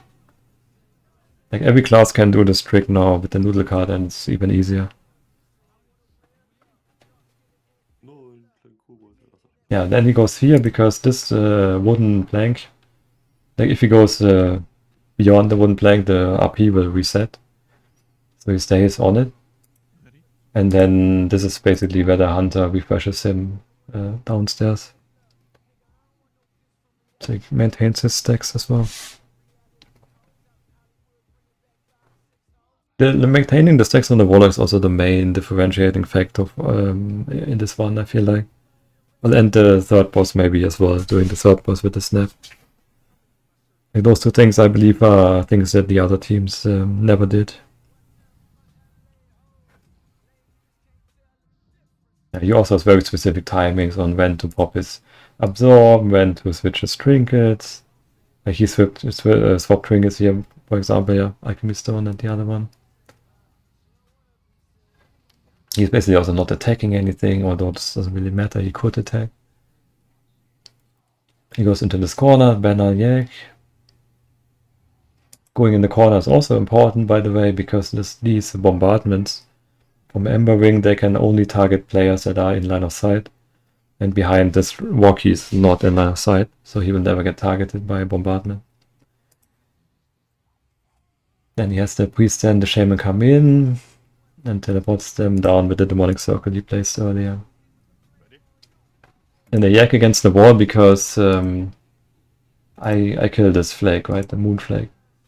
So they yak against the wall to wait for me to kill it. Then they can go. Yeah, the shaman goes up here with him and they pushes the gateway and stuff. Has some time to kill. Accidentally casting Soulstone, but then switching to gateway. Right, and then here he sacrificed the Void Walker as well then to have the HP buff. He uses Absorb, is defensive, try to do AoE. So he's basically the one tanking. And you can see the Alchemy Stone proccing and the other trinket as well.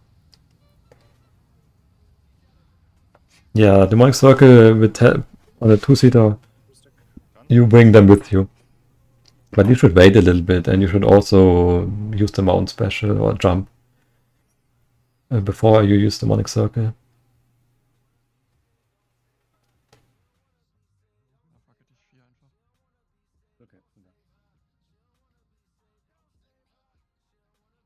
The passenger, they go into your mount and then you just wait a bit, you do the jump and then you use circle. That's usually the safest.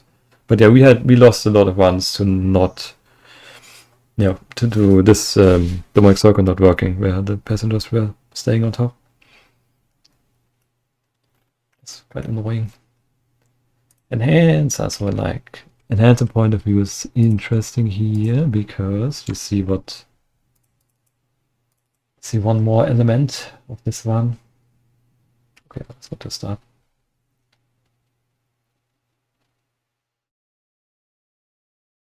As I go through, he focus something, pull some mob, kicks it. Yeah, this first big pull looks kind of scary, but if you do it in the normal one, for example, it's not so scary. You just pop all your defensives. It's just scary in this one particularly, because no 3-minute cooldowns can be used here.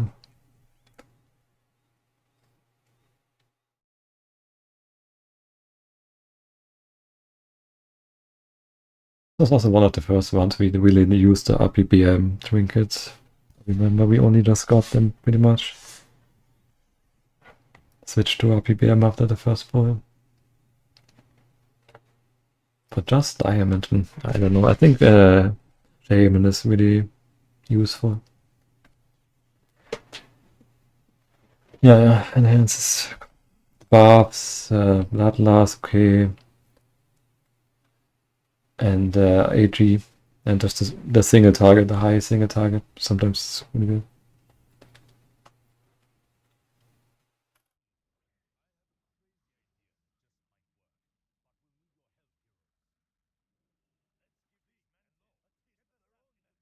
Yeah, Ellie should be good this one.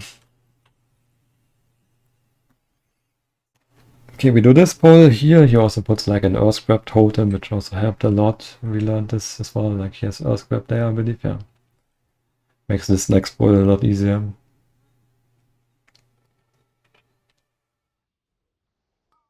now comes the interesting part. So when he's done killing this mob, he will stay here with the hunter. As you can see the hunter there. He will switch his weapon enchant to Walkbiter. And mark one of the mobs. Taunt the mob with Unleash Elements. Because the Walkbiter enchant gives you a taunt. Unleash Elements. Then they slow the mobs there, and you can see there were 3 mobs, right? So the Tradiwolf was tanking one. Then Distracting Shot was used to pull another, and then they have 3 mobs here, like 3 flags. And that's exactly the count that we want. And they slow them there. And then they have to make haste a bit to get into the barrier in time.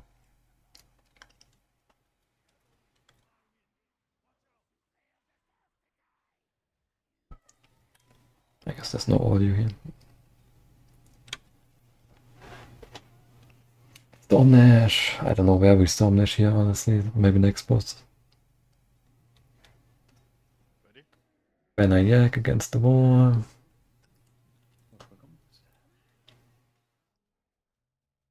Yeah, we had the Shaman help us on the second boss at some point, but yeah, bringing the Shaman down here is a bit easier for the Shaman to pop all the cooldowns ahead of time. Like Shaman always has so much stuff they can pop by the Elemental, Vivid Rose, Stormlash, Bile, yeah.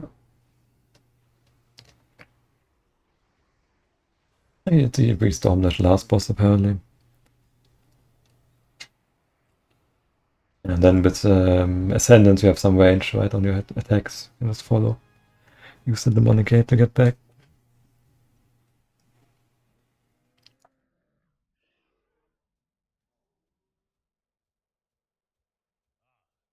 Yeah, and that's pretty much it. I think we don't do anything special here, just some AoE damage.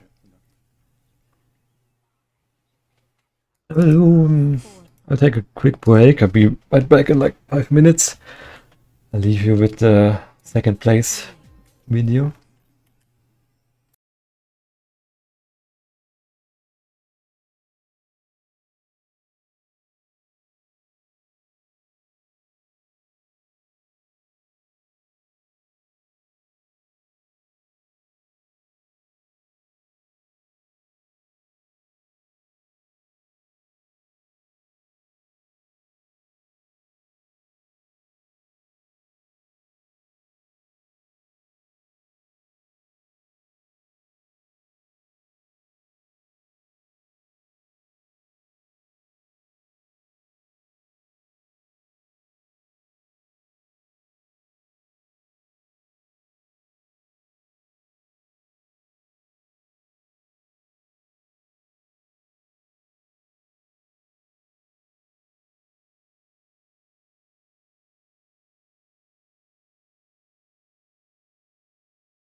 Okay. So, maybe one last thing about Siege in case you don't know how to do the RP reset. Nice. I mean, this second place one was also kind of nice, given that they're waiting for the door to open even. And the time was still pretty decent. More. But yeah, maybe RP reset, yeah. So how do you do RP reset? Just quickly, you kill this mob, like you do a setup run basically, right? You go here, you start the RP, then the way we do it is we typically wait for the first wave to spawn. You don't have to wait for the wave actually, technically, but waiting for the wave because of a weak aura. So as soon as you see this, the wave timer pop up here, so a second, you can reset the dungeon and then start the pull timer with the 190 second pull timer. And then after those 190 seconds, you can wait even longer if you want. But yeah, then the next one you do, you will pretty much skip most of the RP here, right? You will only get the first wave and then the boss immediately.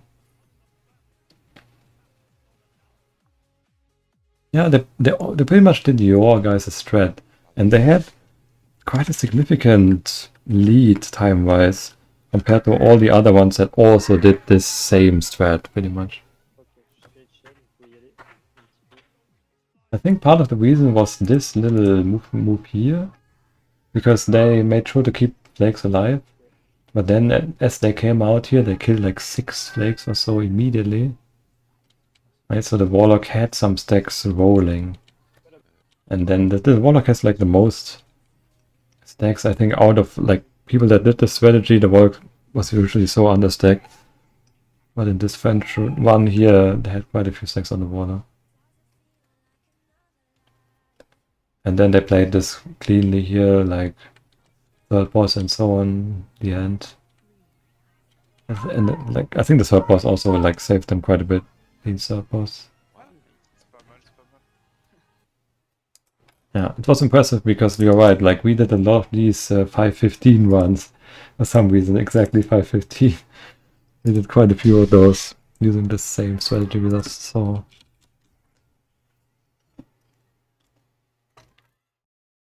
Okay, so next dungeon.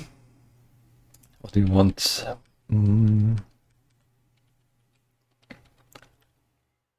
Morgushan maybe? Yeah, Morgushan, we can look at Band of Fire reset as well. That's good, I guess.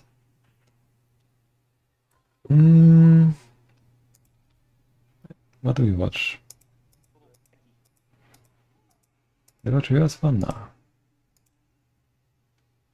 I don't even have the fastest US one here. Let's just watch my point of view or something.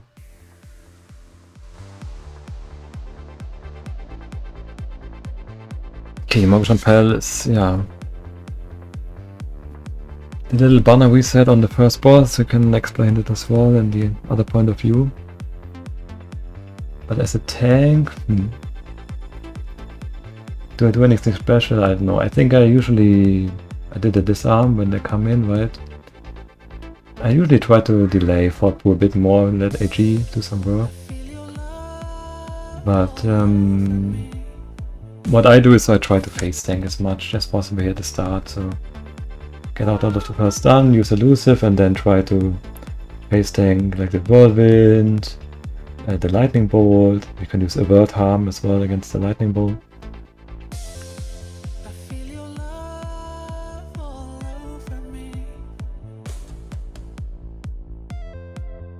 MSP. We can also talk about MSP maybe, what you guys found there already, Season 3.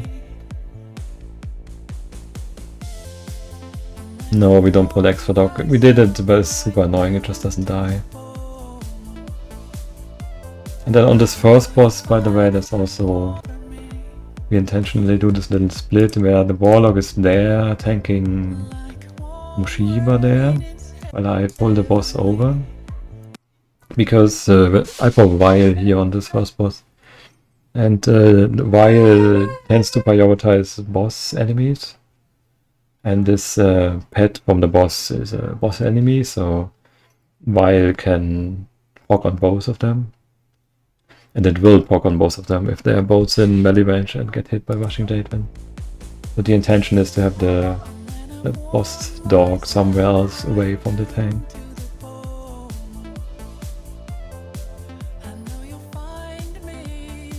And then also, yeah, Dampen Harm is something I like to use here for the lightning bolts from this guy.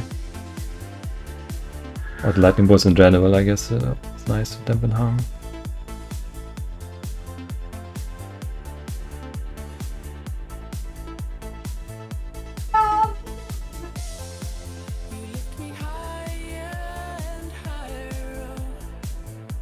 And then reset this boss is the normal strategy because count is already done.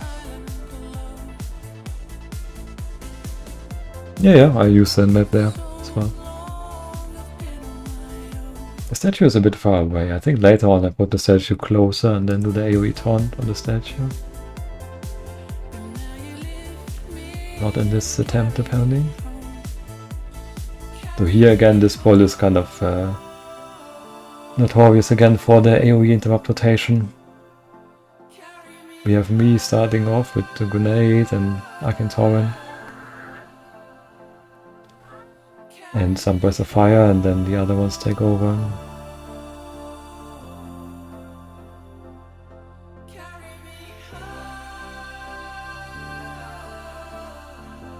This was kind of clean. Well, like there's also some technique you can do with the stun from the guys, the Shank ability. I don't know, it's kind of overkill in my opinion. Yeah, we also have two mobs CC'd over there, the moon.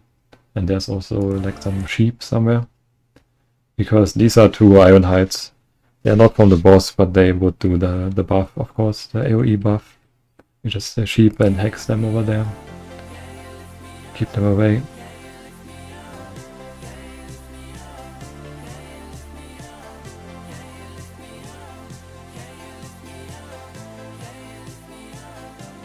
Yeah, this dungeon is basically 1 potion.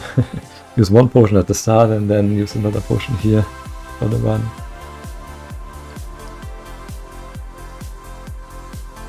And technically you could banner after second boss, at least some people could. They have a pre-dark water, but I think I measured it and it won't be ready, like potion won't come back off cooldown here during the fight. Yeah, there can be 3 Iron Heights, yes. Two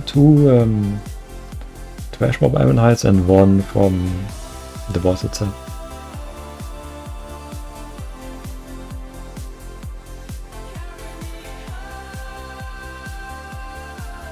This build is also kind of scary here, this last boss, because there's no Fort Brew ready. And you have no potion ready or anything, so you just have to survive with only this arm. Which is also why we see some of these guardians there, the dogs. Make this pull a bit easier. Yeah.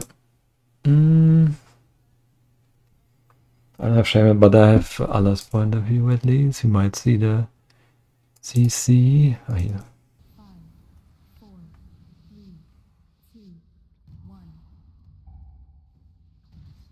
Okay, so we also see the first boss trick again. First boss trick is just we have the mage doing it. So mage uses banner on this guy, this boss mob, and what happens is the boss mob becomes active. It kills the banner and then it will reset. And for some reason, if you also trigger the boss normally at the same time, the boss will spawn the first 2 mini bosses at the same time, pretty much.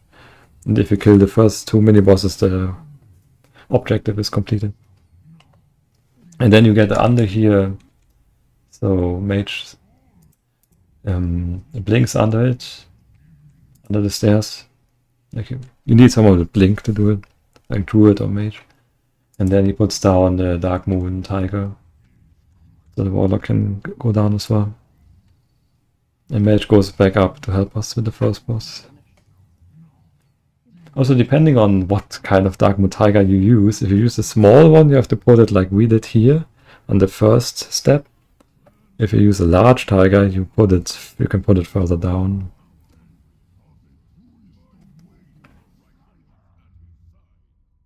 Never restarted. Yeah, you have to do both, right? You have to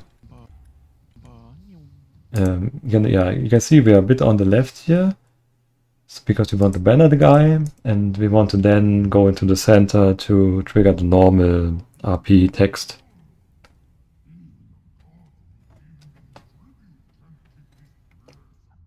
This is the normal RP text here where it says estimate.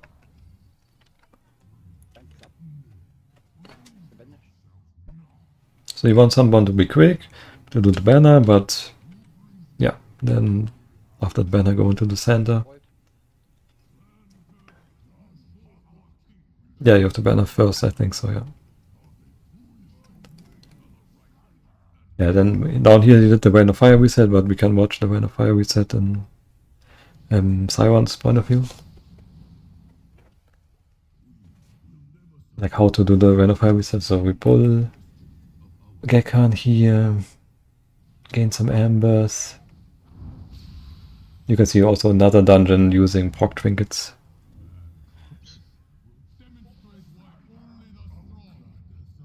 Run back up, and then here we do the CC that he puts Moon on 1 Ironhide for the CC.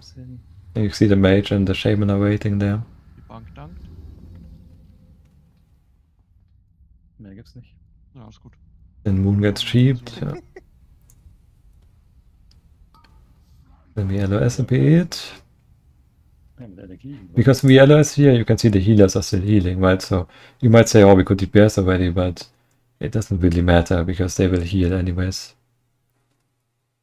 Ja, die casten schon wieder. So now we can basically damage after the heal. Yeah, we also use the AoE Curse of Enfeeblement, by the way. Curse of Enfeeblement reduces casting speed on the enemies. Bin fertig. It's easier to do the AoE at the mobs. Und durch. Auch. Ein Gate laufen. And normally we would have the one gateway here set up, so we can use the gateway after the boss is there. Jetzt setze ich den nochmal nach. But it only costs us like, I don't know, 1 second or so. You can see the doors stay closed anyways. Maybe 2 seconds, I don't know. Not even. Dark Water. And Dark Water all the way to the end boss. Yeah, starting the encounter just means move to the middle. Ja, Nitro, genau. And there's so much mob count, right? Only 3 missing. Hey, warum ist das Marco einfach nicht? Which is why we can CC here. Like Ja. a lot of enemies. Eins ab. Ja, Nicht geklappt.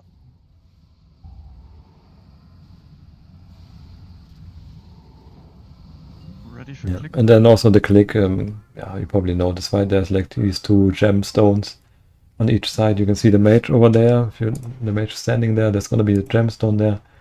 You can right click it, and then there's one here. You right click them, and everything takes like 10% damage. Nice. Ja? Ja? Ja, ist gut. Können wir zufrieden sein, glaube ich. Kann man sagen. No, just taunt and use what's it called, She-Wave onto the boss. I mean, we just saw it in my point of view. I kind of mess up the ember there because apparently this, yeah, I cannot explain it. You just taunt the boss and then go into the center.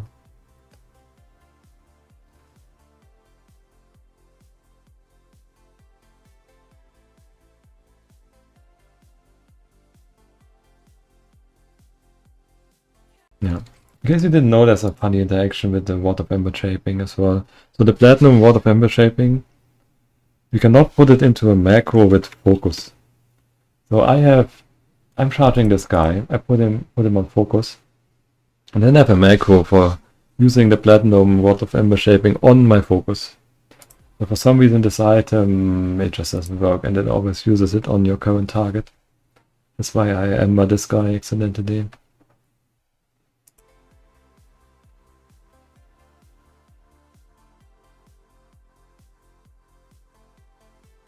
I mean, I never really have aggro problems on this boss, so just putting him into center.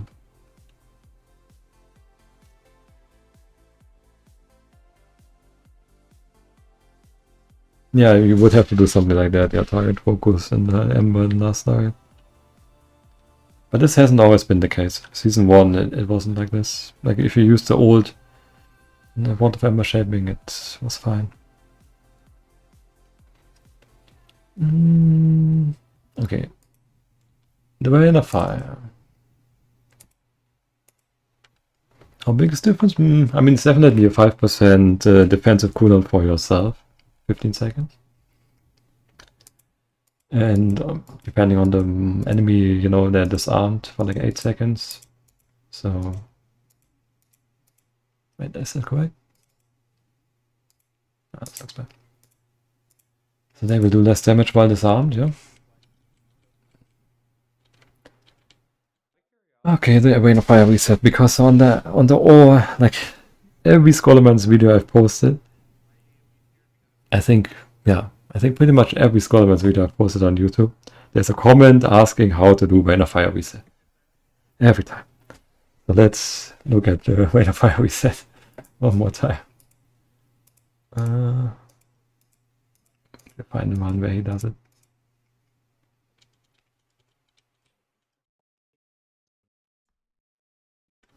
Is this a break now? Oh, no, he did. Too fast, okay. When a fire reset means you do 1, you go to the position you want to go to, like where you want your Vein of Fire to be in the next one. You pull the Vein of Fire. You can do add cursor if you want, with a macro add cursor. You can put like 3 Vein of Fires typically at most. And maybe you can do 5, but you usually don't need more than 4 total. So in this case he puts 2. So he puts, like I said, up to 3 Vein of Fires at cursor. And then the 4th Vein of Fire, oh, in this case, I guess it's the second one, right? You have a macro that uses Vein of Fire at player and resets challenge mode. So there's a macro, you know, something you can do to reset challenge mode. You just macro that and you have Vein of Fire at player in that macro as well.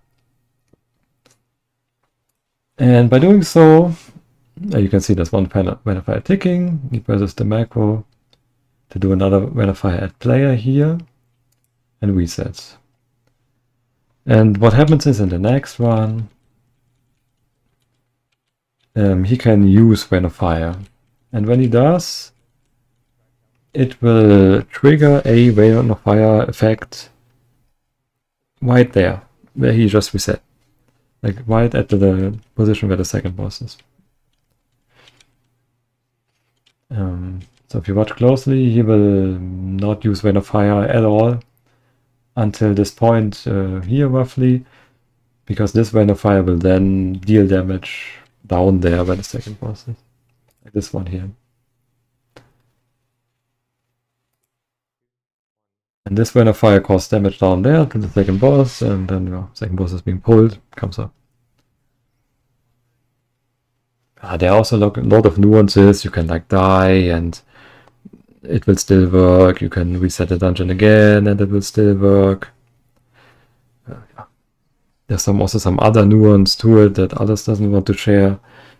Yeah, I guess he just wants to see people suffer. So if it doesn't work first try for you, just try again or blame others. But yeah, that's the whole trick. And yeah, one more thing is you want to stand still as well. I forgot to mention. But when you do the reset with the macro, yeah, you should be standing still.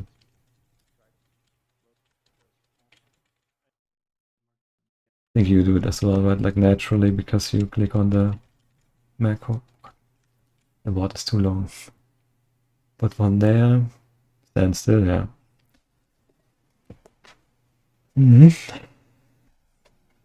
That's it, that's how I do Vein of Fire reset, and you use it here, you use it in scholo.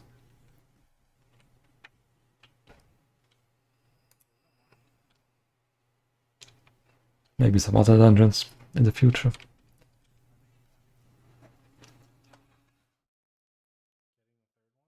Okay, next dungeon. What's next? Shadow Pan, maybe?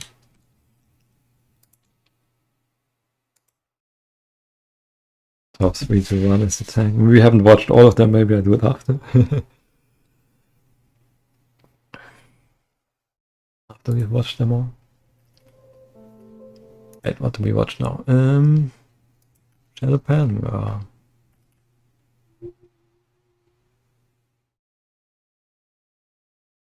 The what? I mean, you mean dungeons or like the most fun ones to fun dungeons to run as a tank, or where I felt like this was a really good one from my point of view. Dungeons to run. Good question. Yeah. I think Skald Holz is always a go-to dungeon, you know, that you can just go in and blast. I don't know, with the Wild of Bounds is a bit different. This dungeon right here, Shadow Pan, is quite difficult as well, but it's not really the most fun.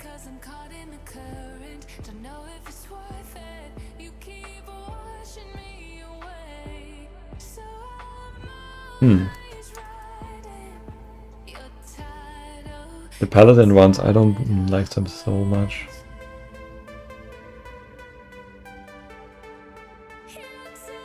And Golemas is too volatile on the second boss. So I guess it's really like Scarlet Horde is a nice one to run. I think Siege is also not bad from a tank point of view. It's quite a bit that you do as a tank. And optimize. Maybe not DPS, but just the overall movement and statue placement and so on.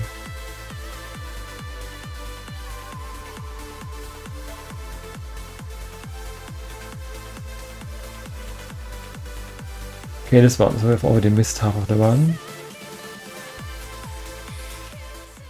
Maybe for something on this boss, in case you didn't know.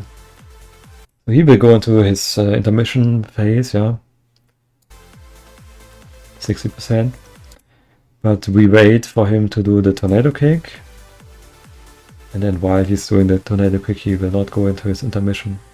So we try to damage him down from above 60% to below 30% during the tornado kick.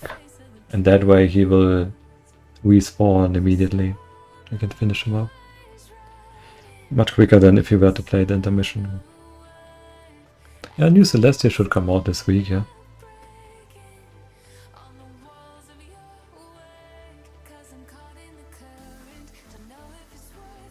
Yeah, then the one over here. There are also some nuances that, I don't know, some people they just banner over there, I never quite understood. I usually banner like further away from the mob and then just taunt it. It is destroying sharp. Some people they just banner right into everything and then they have a longer section to walk, I don't know. I feel like bannering further away, taunting and then using extreme is better. Cover more distance quickly.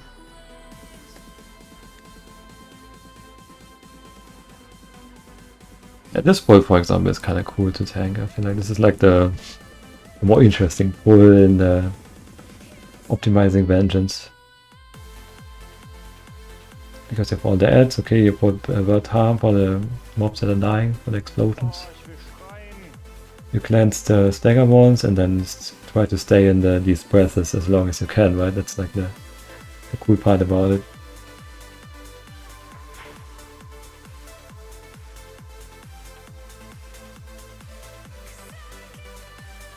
This chart. Yeah, we can, yeah. And the jump with the nice parachute. Clashing onto the hateful essence there to get up. With the shaman also making a big jump to get up here. You can see another point of view.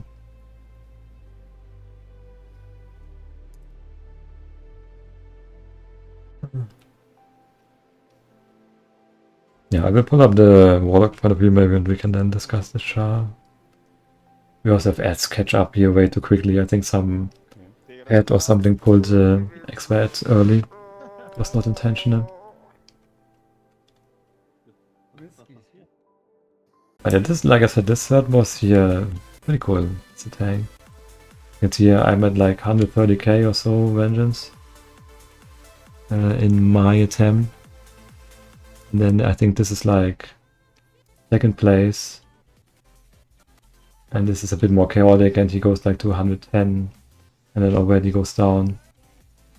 And you can see there's like almost, I don't know, 100k DPS difference between him and me, for example, just on the third boss. Most of it is AoE, but still.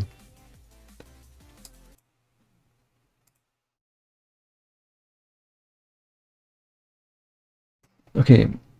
We'll talk about the shower buff in a bit, and maybe some more nuances in this one. So we have also the hit buff. In case you didn't know, there's a little altar where you can get a hit buff. Gives you 90% hit chance. It lasts 15 minutes or until you die. So what we do is we get this hit buff and then we unequip, or like we change our equipment, right? So that we get pretty much no more hit from our equipment. Instead we get, I don't know, haste or it's a warlock or massive crit, whatever you can. And try to reduce all the hit from the equipment. And of course as a spellcaster getting the hit buff is nice since you have 15% hit that you can convert into other secondary stats. Makes quite a difference, I would say. So in this one we had the 2 warlocks and the tank have that buff. Yeah, we can see, I think, in the recording where to get it. So yeah, this first boss, by the way, like the kill time on this first boss is so kind of weird. So this first boss it's difficult to optimize somehow, because the phase 1, you can see he is at 3%, and you don't want to really do any more damage now, but we have also kind of already done too much damage, right? So ideally you bring him down to 1% or to almost 1%, but not waste any damage doing so, because obviously he will just go into the center and be immune. Then on the second phase, I think we use like double havoc even. Try to execute. We also have like some management of the ads, so you can see the warlock was standing a bit further outside here on phase 1. So phase 1, we initially stacked up, have everything stacked up, but we figured out it was better to have people spread out a bit more, because then they get jumped, and then there's more left over for havoc.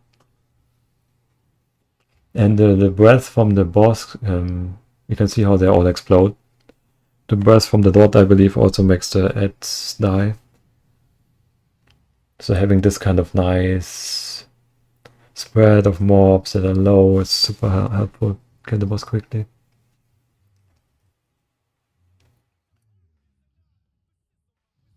Now this bull as a tank is quite annoying. You cannot pop any defensive on this bull. You have these sharp blasts that hurt quite a bit, and you have these 2 leftover mobs that come in that will stun you. And the sharp blast you can interrupt. The mobs that try to stun you, you can disorient, but you have to keep in mind that they are not slowed, so they will not get Breath of Fire disoriented. Which means you have to either wait, do the keg smash, then Breath of Fire, or do a grenade, sidestep. It's quite messy, so it takes a bit of getting used to the timing, and you want to blast as much area as you can as the tanky as well, with Breath of Fire. So ein Troll, Mann. Because even though you have a bit of time to kill them, you don't have much. I even infight potion there, for example. Bit of trolling. Bitte jetzt nicht Insta. Because when we get here, the hunter has already triggered this little RP section. You can see the boss is already active. We are already a bit late to the boss fight. Luckily the door closes slowly, so we can just pull it without the tank being there. Weggekickt werdet und dann Auto-Kick. Caster. Yeah, and then, like I said, we tank it against this wall, by the way, so we can get knocked against the wall.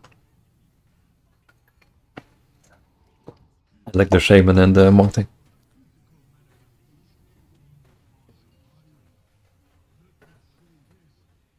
Okay, let's zoom a bit ahead so we can see this boss again. So this boss, how it works is when you crit the boss, you have, I believe, 50% chance, 60 or something, around 50% to gain a stack. Stack means you do more damage and you take damage. It's like a dodge effect. And then there's this cooldown here. You can see 5-second cooldown where you cannot gain another stack. So this again, CM utility weak aura. Yeah, if you don't have it, highly recommend. Because you can see he gains another stack and he has 5-second timer running, so he cannot gain another stack in those 5 seconds. And he will try to line up the next Chaos Bolt so that, he gets a stack whenever it's ready. Oh, ich will schreien. And this time he didn't get a stack. Like I said, it's only 50% chance, I believe, for crits. Get a stack. You can of course also crit with Rain of Fire, crit with Immolate and so on. Yeah, and that's how it works. Yeah. And he got lucky refresh at the end of the fight, so he has it still up right here. And he will get a few casts off on the end boss with stacks up. And they all do this long jump. Ich hab's schon wieder gemacht. Let's watch the long jump as well. You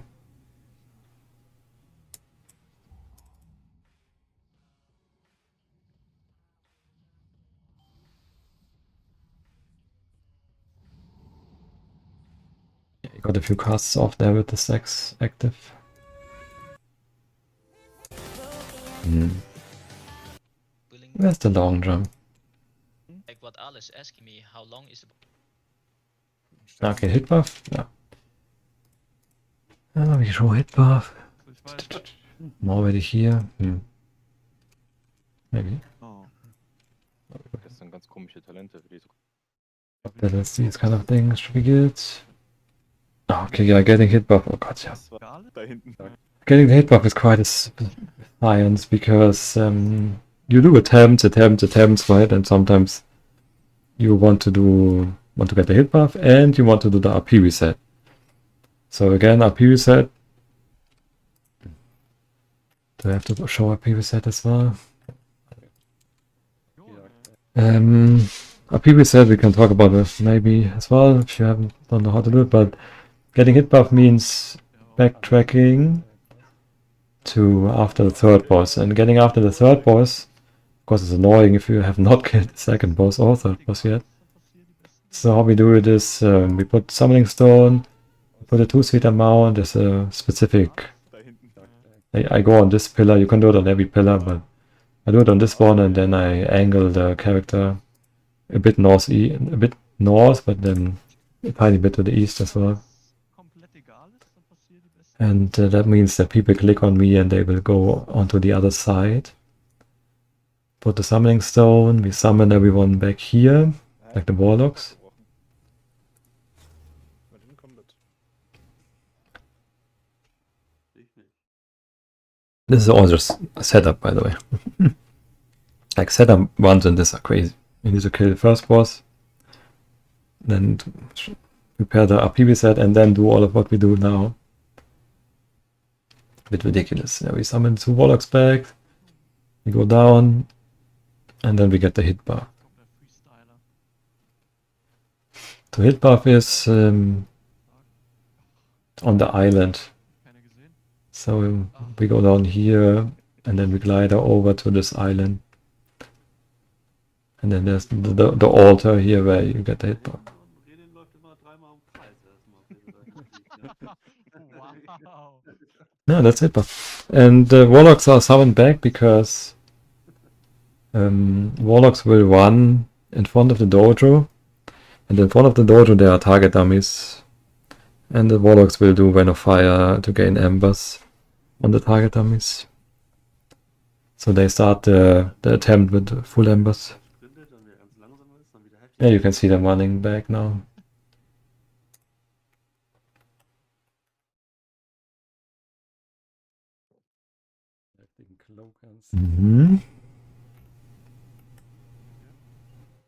That's it, yeah. Any questions? RP reset. Second boss. Oh, we can maybe see an RP reset somewhere. Oh, we see one here. Maybe. No.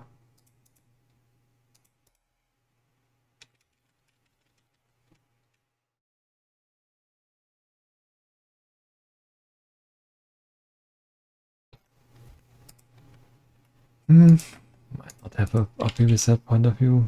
Ah, here's one. See, I already uploaded this to YouTube, guys.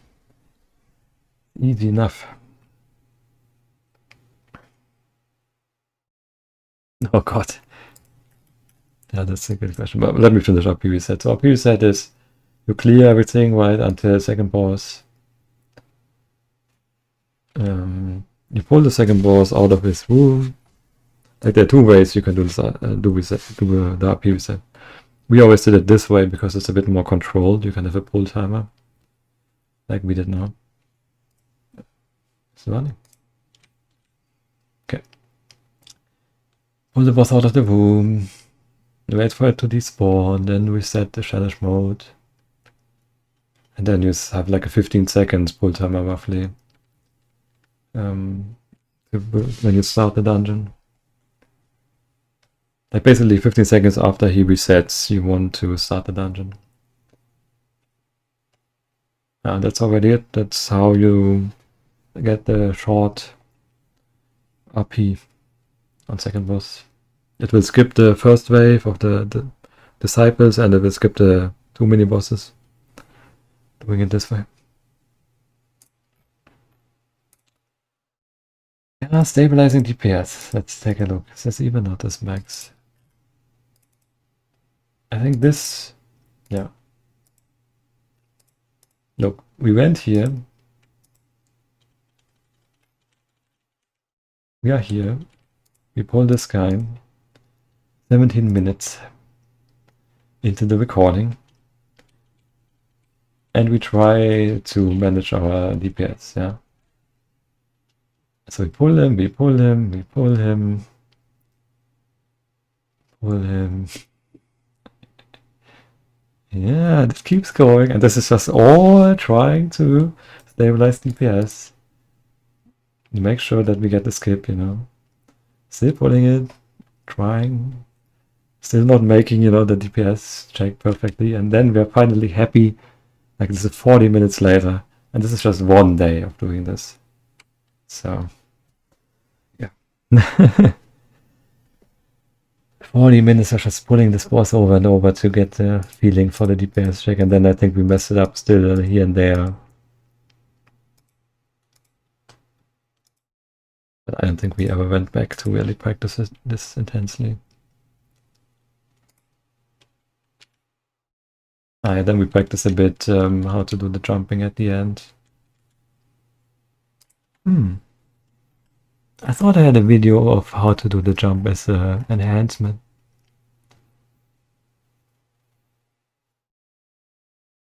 Maybe I did it in this one even. No, probably not. No. I don't know. There's probably some video I have on how to do it as enhancement.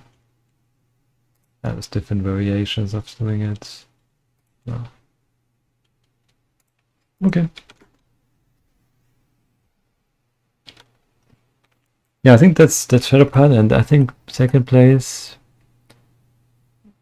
ended up being like 9 seconds slower or something. And first place, yeah, 9-second difference. Man, this was quite a... It took quite a while for us to get this one as well. 3 evenings, yeah. Getting the hit bar, farming the equipment.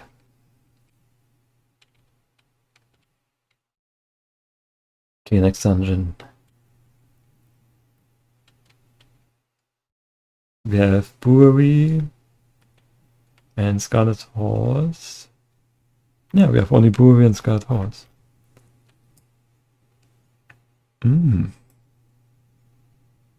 Let's do Scarlet Horse then, I guess.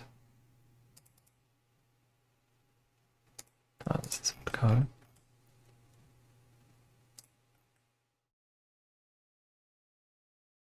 It is not even second place. Well, we can still watch this bit. Earlier one of Scarlet Horse where the US team had no one to play with apparently, so only tanks. And then they just went in with the triple tank setup.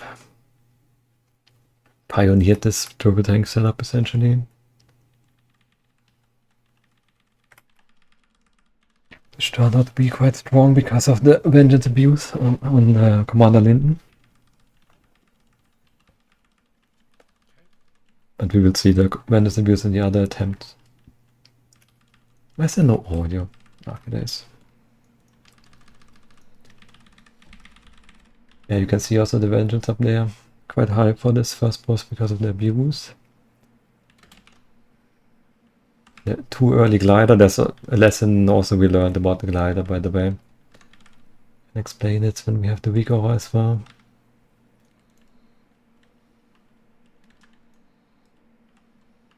Yeah, back then we'll send 2 monk tanks here. Do this boss, and this was quite a tight DPS check to do this boss with the 2 monk tanks.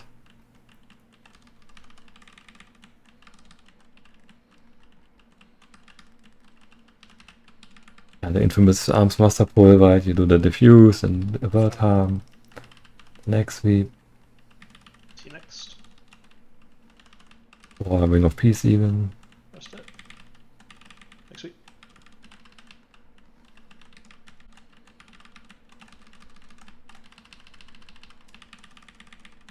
And this one had a nice end boss. Like Alright. Another couple seconds. double enhance, Wong Tank end boss here. That was really well executed, that's for sure. Yeah, we later also did some more testing. I don't know, here we did some testing with like Parla Tank and Unholy DK. 4, 3, Weirdness. 1. Because we figured that having attack power turned out to be quite strong. So if we watch the world record run, no, was it correct? That's the world record. We watched the world record one. Having attack power turned out to be quite strong, and yeah, we have a warrior here because warrior has a lot of burst DPS. Like this is a hot warrior. When they pop all their coolers, they have such a high burst and high crit chance, which made the Vile crit a lot as well. Like we also see a little optimization or a little thing that Siron found to put the statue over there. Statue will eventually pull this patrol.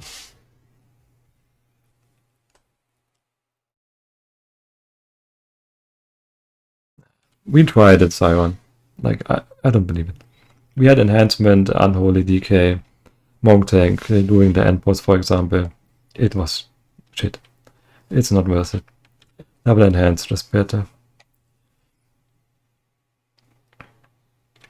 Yeah, but you did it because of the optimizations early on, yeah. It was not because of... You needed the Unholy to give you the freaking buff, AP buff, and then you glided through the walls, so you could Arms Master solo early. It was way too overpowered. Like, the Unholy didn't do anything. Like, as not as good as, you know, the Enhance would have done with the Pod Warrior. So, yeah, this trick here for statue and put Banner Yak at the same time. Again, one of these delayed in-combat things, right? Where you can put the statue with the banner and still yak before the statue puts you in combat. Kinda nice. Yeah, and then we get to the first boss and the Pod Warrior just destroys it with Dragon's Roar and Stormlash and so on. And Out of Bounds Glider.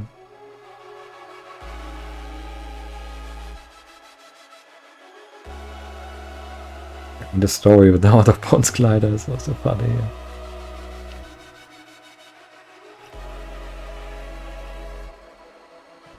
But yeah, in this one, solo Arms Master because of attack power, basically, yeah, it's crazy what a difference it makes.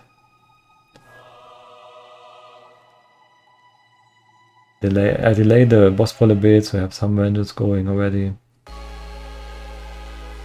And then, yeah, just cycle from Diffuse into Avert into Ring of Peace.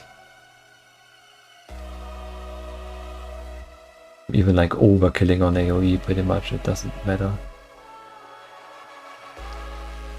The only thing that really like matters is to have the trinket porks, you know, somewhat nicely. I again use the strength trinket here, 5k haste. Not even sure it's good. It might be better to use Carbuncle. Strength trinket. Yeah, and then also one thing I like to do here is what I call she-wave optimization. So I stand inside of the boss, press she-wave. That way the she-wave will bounce between me and the boss. You can see I move up, I move closer to the boss, and you can see how it bounces quickly back and forth. And she-wave with this vengeance does like more than 1,000,000 damage. That's quite... It can be helpful to do that. Yeah, and from this point on, it's anyways, run is pretty much over. I'm not going to be able to kill anything here, really.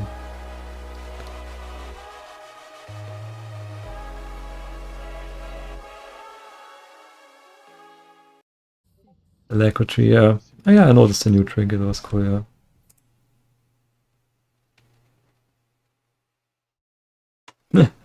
What do you mean slander, Sion? I mean, we are just bad. Like, we went into this dungeon weeks ago, and then, you know, we have to go back into this dungeon, like, after getting brewery was stressful. We played, like, almost, I don't know, we played in the afternoon on that day, then in the evening, went to get brewery, and then go back to try and get it in, like, 1.5 hours, Scarlet Halls, right, and then still go to sleep so we can do the race. I mean, of course, you're not gonna blast the end boss like crazy, you know, like you did. We did it weeks ago. And we were all still, you know, stressed out from the brewery. So, yeah, the race didn't take place in the end. So. I mean, of course, with our first boss split, we could have been much, much faster, but yeah, it didn't matter. Like, the story, by the way, the story with, in case people missed it, with the out of bounds. So, Carrick was jumping around in halls looking for the out of bounds trick. We already had world record at the time, 143, with Pod Warrior, not doing the out of bounds. He found the out of bounds, and then he wanted to have a bit of competition, so he gave the out of bounds trick to the US team. And then the US team had a field day going back into halls, just claiming the world record like a few days before end of season. When they got into this situation.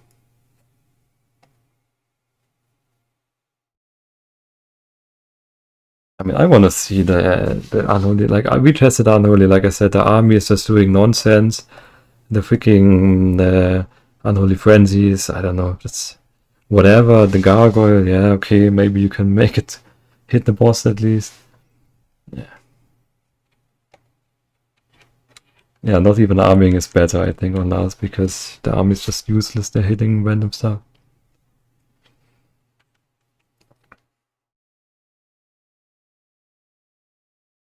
Yeah, Karik makes us sweat. Okay, let's watch end boss point of view.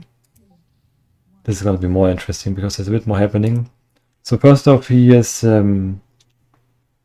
using stamina equipment. So he has a lot more HP than you would normally have in this one. He has Vigilance from before the dungeon starts. Diffuse, Fort Brew without a glyph. So this is Fort Brew that gives you extra HP, right? So without glyph, you get even more. He jumps in, he aggroes like most of the mobs, not the ones on the left, that's also intentional. He puts leg sweep, he goes into this fire, we then meditate into the fire, with diffuse, with vigilance, with the rallying cry. Which means one tick from the fire with all those defensives up.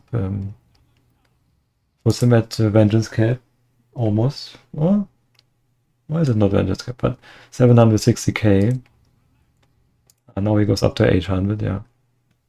800k Vengeance, thanks to the stamina gear. And then the other two tanks, they just taunt. So Carrick is taunting Linden, he will get half of the Vengeance from the main tank, 400k. I'm taunting one of these unstunned mobs here. Or at least I try to, because they get destroyed. And I couldn't do it. But I will also get half of the Vengeance. And then we go into this boss with like, yeah, 400k Vengeance each, pretty much. Put down Storm Dash. And the boss just melts with the Skull Banner as well.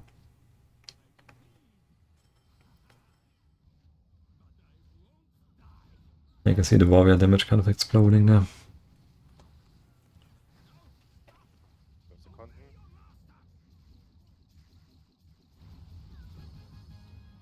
Yeah, and then the glider, by the way, in case you didn't know, this Vigor, I made this Vigor, but it used to be not quite accurate. So it was a bit too quick, the Vigor. What you need to do is, there are basically two things, right? The boss dies, like he will be dead. And then shortly after he's dead, there's this invisible wall that will disappear. So and only after the invisible wall is gone, you can hit all the mobs with like a stun or a grenade or something. And only then it will be safe to go through the mobs. You don't even need glider anymore at that point. But yeah, you have to wait until the wall is gone to put the stun or grenade. We use grenade here. Before you glider through or go through, walk through it.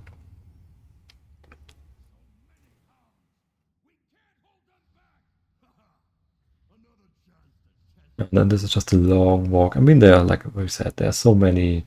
The out of bounds glider makes a lot more strategies or different strategies possible here that we didn't have time to implement. It was just way too late in the season.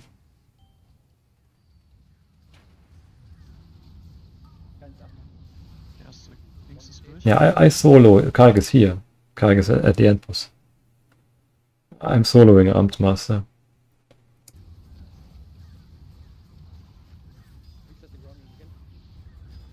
Karg is here and has some vigilance for the Das wäre switchy. Death Knight tank. Vergessen.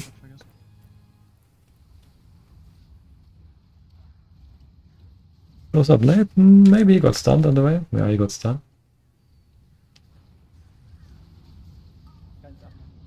Erste Oh, it's not so late. He's in here.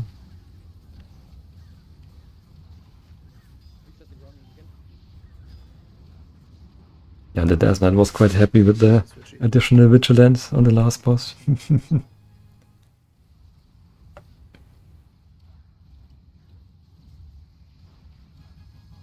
And Breath of Fire everything down. Okay, läuft. I think also one thing to notice, Ivan, is that the speed cooldowns they just don't work out anymore. So even though we killed the first boss earlier, we definitely, we are not necessarily quick to get to the last boss because speed cooldowns are just not ready.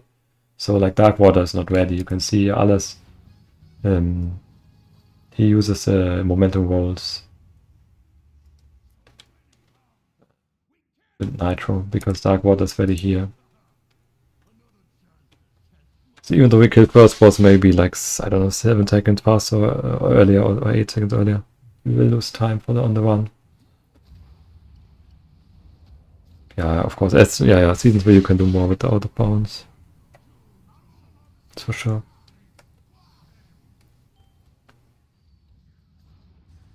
You thought he was at Harlan, low-key, he was not at Harlan, I'm alone. All by myself at Harlan.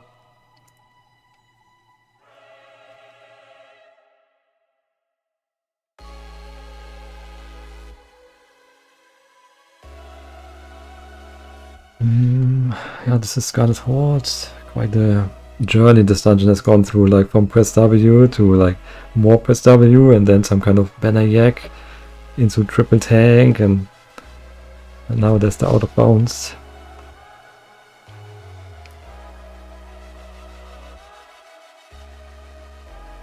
Okay, final dungeon.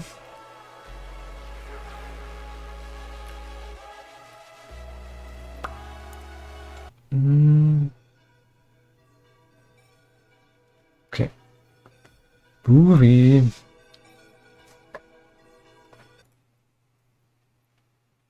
No, I mean, if you count things like Temple of the Jade Serpent, for example, with the split strategy and so on, I think it's not considered press W, right? So, and Brewery as well.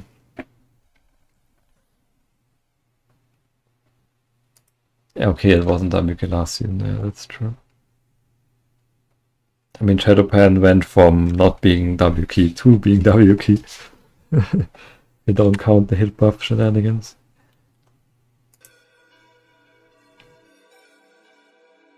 Okay, Brewery, oh man, this dungeon, crazy. At least for us.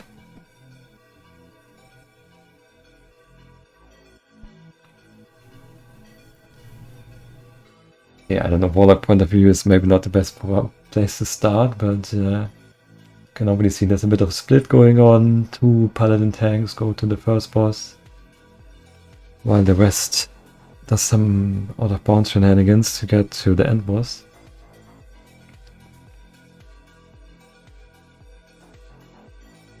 Using the bubbling beverage to get the high jump, get back inbounds. Now we basically have Palatanks do the first boss and 3 people here doing the waves.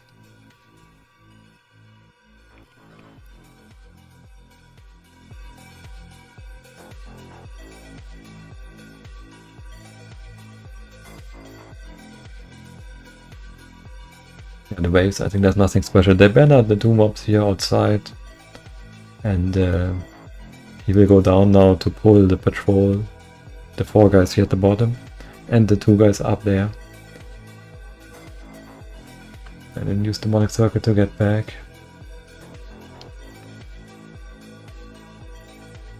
Yeah, he's a bit late here on the second wave, but I guess it's still okay.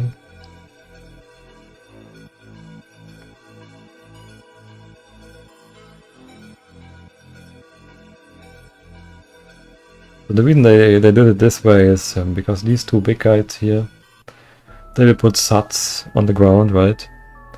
And as a tank you like to soak in it with some vengeance. And by pulling them late they will now have 6 mobs that will do suds. So a tank can soak 6 suds at the same time. Gain a bit more vengeance. Although the timing here is a bit off, huh? I guess it will work out now.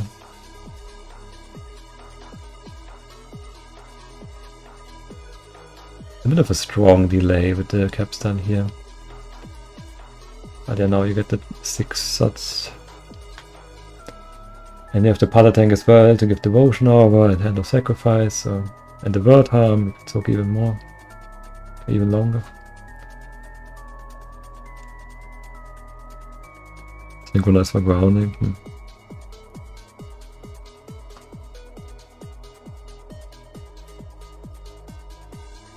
Yeah, when it comes to optimizing damage, guys, I must say you're not doing the best job. So we always think about like trinket timings, vengeance gaining early, and I don't know, some stacking, some not slowing certain enemies, and you guys seem to just YOLO it a bit more.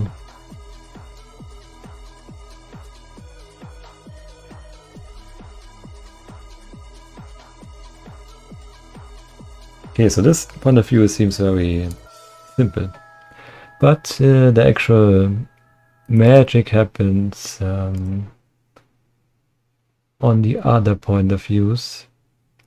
Maybe let's take the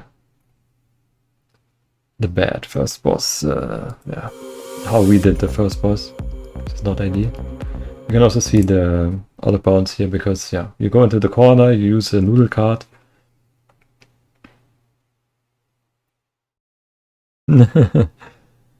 Yeah, you can use noodle card in the corner nowadays to get out of bounds. Then use the 2-seater mount, we go up here. We have a lot quicker spot, by the way, to get out of bounds with everyone. You might have noticed they did it further in to the first room, but we do it here at the start. Because you can apparently do interact with target, the keybind interact with target. You can interact with the 2-seater mount through the wall, even though you can't see the mount. Then I get back in. It's kind of scary to get back in like this. I usually glider back in, but I forgot to glider swap, so I had to risk it.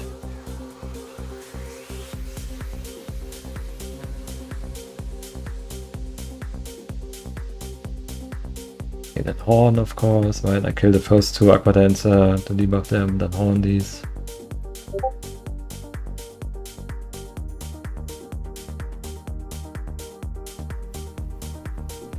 I'm also playing with the Pursuit of Justice. I felt like this was a bit nicer, just having the permanent or almost permanent speed. Then again here we do the bubble and Hand of Protection, so can set up nicely, pull the boss in. The boss was, by the way, pulled with a banner, so in case you didn't notice this, we have Karik who goes there, he banners the boss.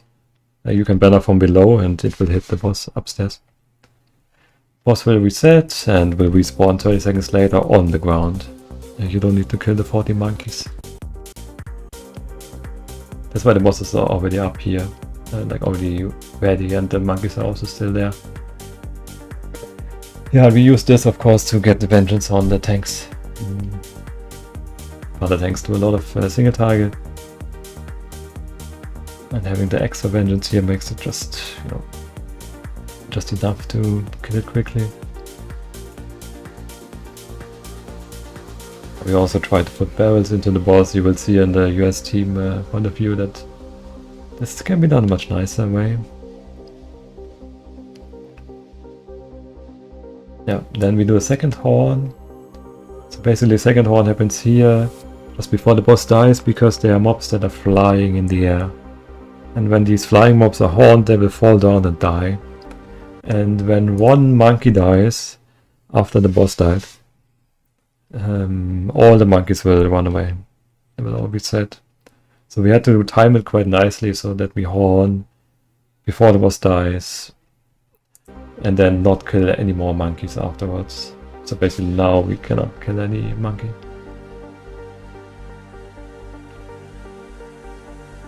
Yeah. Well, like I said, the US team does this much nicer way. It's much simpler. So I put Hand of Salvation on myself here to drop aggro and do the glider jump, and then banner. Sacrifice here to go into Red Paladin and reset my Bloodlust. Again, buffing stats here is important. And then yeah, here I don't know, I just kind of buff End of Sacrifice, Erosion, or Land Shark even.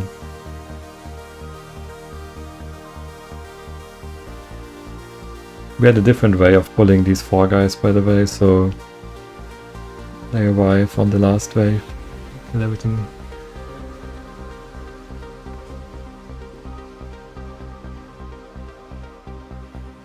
I have almost no damage cooldown ready. You can see Holy Avengers coming up, Fort is coming up, but all a bit late. And it's late because our first boss, it's much slower than it can be. You can see plus 26 is compared to second place. 1.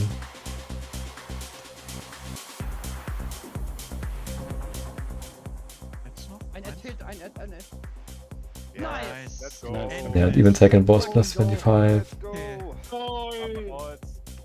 Grab the Holz. Holz. Crazy. Okay, if I can maybe briefly check out the differences we do here. Like in the end, we have a bit, like I said, slightly different way of doing it. So we do this wave, right? Yeah, you do this wave as a warlock. Ah, yeah, exactly. So we did this slightly differently by coming out of the water here at the start, putting the demonic circle down immediately. Oh, we don't even see it. Warlock puts down the demonic circle, and then after second wave, the Warlock goes down to pull the 4 guys. And this timing worked out well for us, so that we have last wave spawn, and then eventually the 4 guys come into the room, and I come into the room as a paladin as well. So we had, you know, finish everything. Ja, aber dann stunnen wir jetzt nicht alle. So, passt.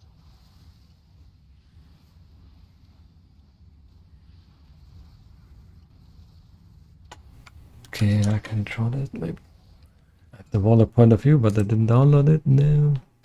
Let's watch the good first boss.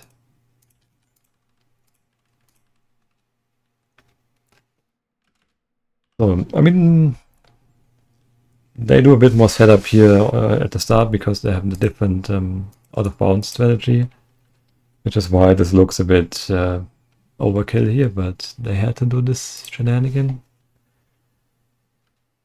of going up here. If you do the pass out of bounds the way we did, you don't have to do any of this stuff here.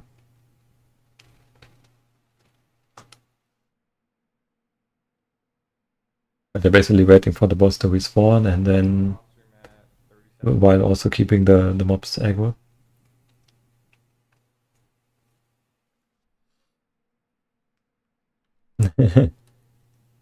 Yeah, and then the way they do the first boss here is by simply ignoring barrels altogether. Just horn everything immediately, all the monkeys, So you don't have the flying monkeys that annoy you.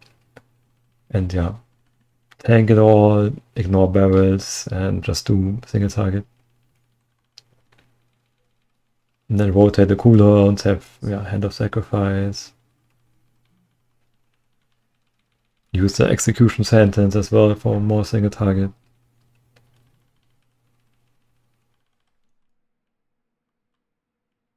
And then they do a bit of a switcheroo here with the aggro. So he takes over.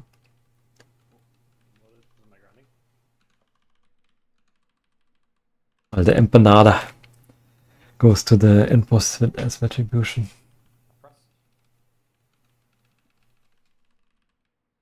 They push you around. No, yeah, the cloak swap as well because you do something weird after the boss. But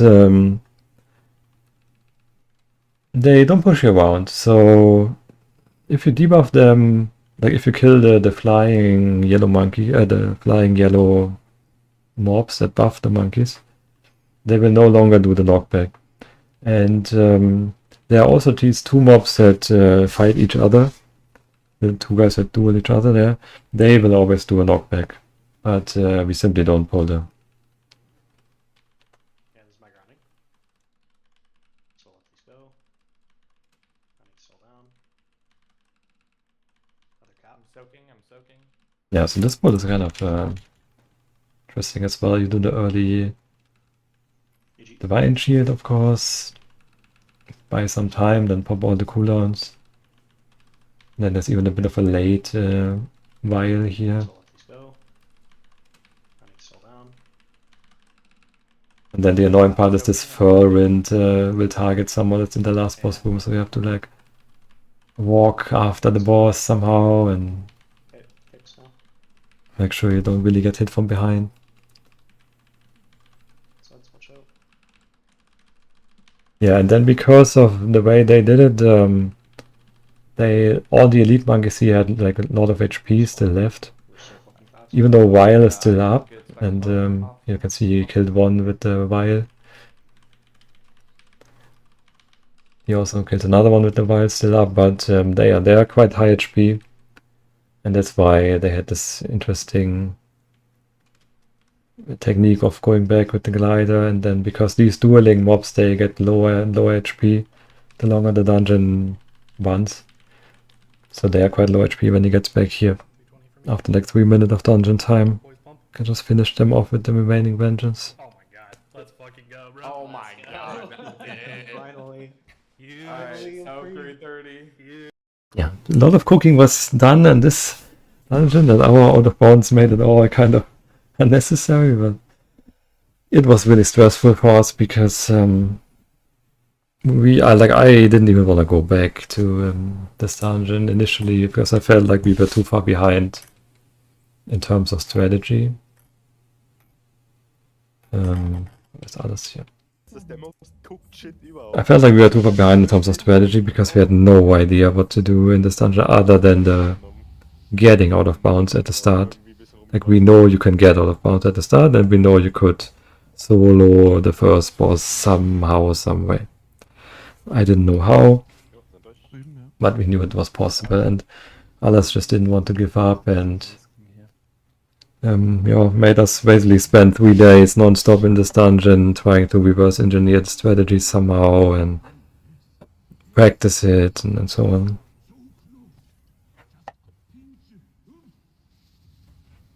So yeah, we first day we looked a lot at the splits, though I will admit. At the US team, the split from the US team, we tried to figure out why are the splits so weird? Why is the second boss kill timing so late and the enemy count so late and so on? But we still didn't really know what to do until I think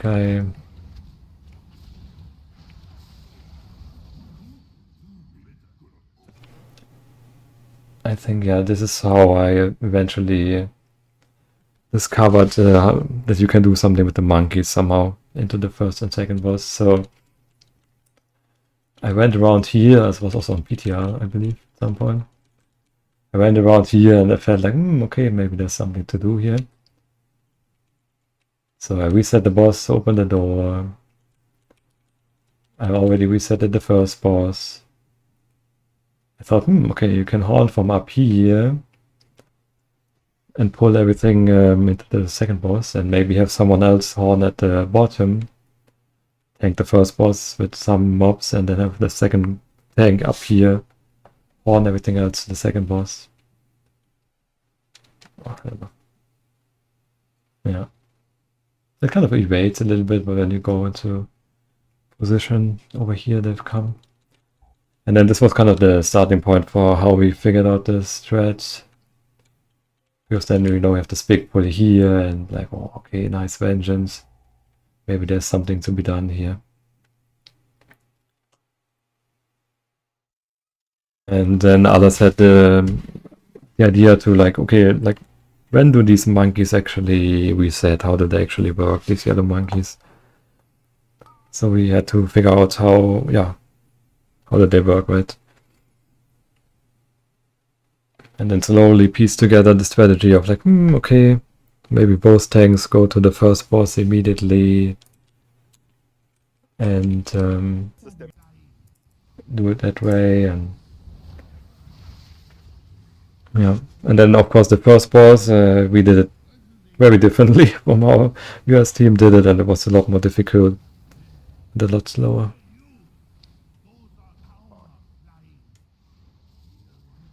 Yeah, the triple boss into one room. It was crazy.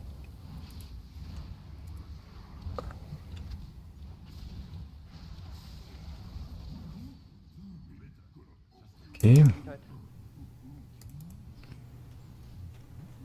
That's all the ones that I have. If you have any more questions, now is the time where I will answer them. Don't wait for the next Scholarman's YouTube video and then ask for Rain of Fire reset, yeah? You know it now. You don't have to ask it under every Scholarman's video.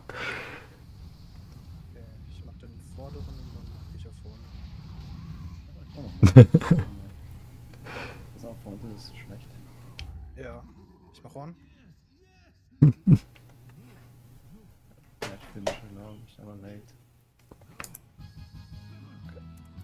Do we have some more funny clips? I don't even remember.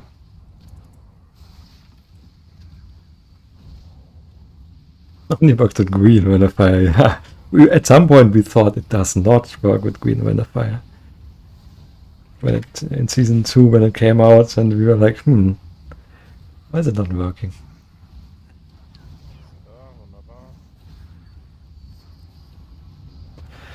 The 3 mobs in Temple of Jade, third boss, evade, horn. Ah, yeah, I can show you something here.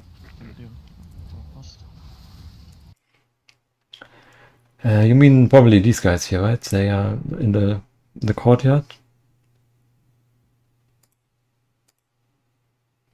Like, you cannot really horn them.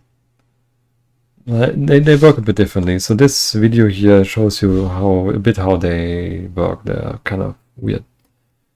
But it's not so much about damaging them. It's about being close and then kind of being in this center circle here. So you can see I'm just running there. I'm not even attacking them. Just run there and then go to the center circle. And this kind of makes them all come in. Like, I didn't do a single point of damage. So horn doesn't work because you are too far away. You need to be close to them and then basically like guide them a bit into the center of the room.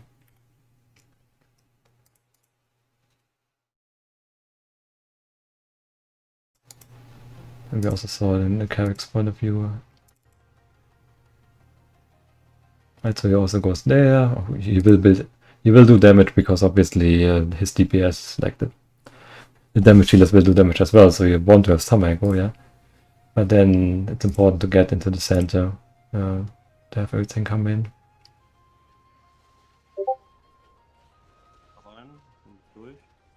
Okay, out of bounds are considered cheating. The 4 imposters. How do you set these workers without being a cheater? Yeah. I would have said you go Scarlet Horse, but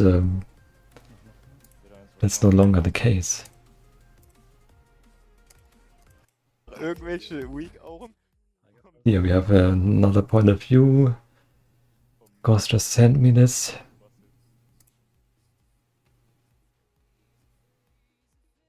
Ah, yeah, okay, this clip, yeah, okay.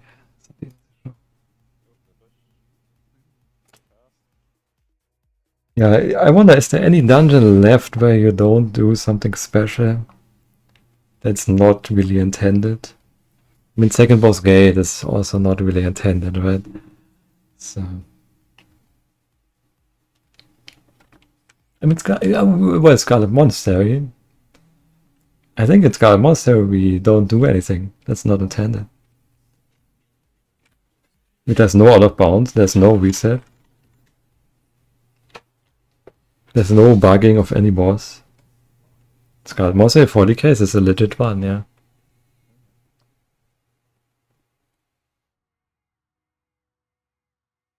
Yeah. No, I mean intended as in, we don't break any of the instances mechanics. We don't, Rain of Fire reset, RP skip, bug some boss onto the elevator, anything like that. We just do damage using the ghost. Dueling, I'm not sure if dueling was possible or not in OG mob in this dungeon.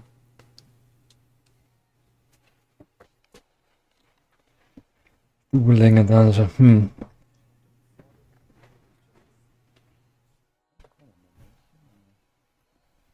I think you can do it in Scarlet Horse as well, right? Like the old school dungeons. Scarlet Horse and Scarlet Monastery.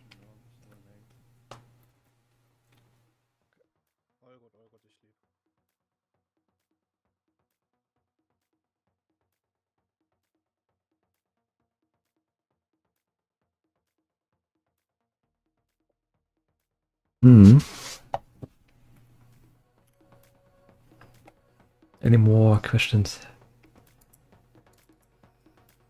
Was ist denn da? Wunderbar.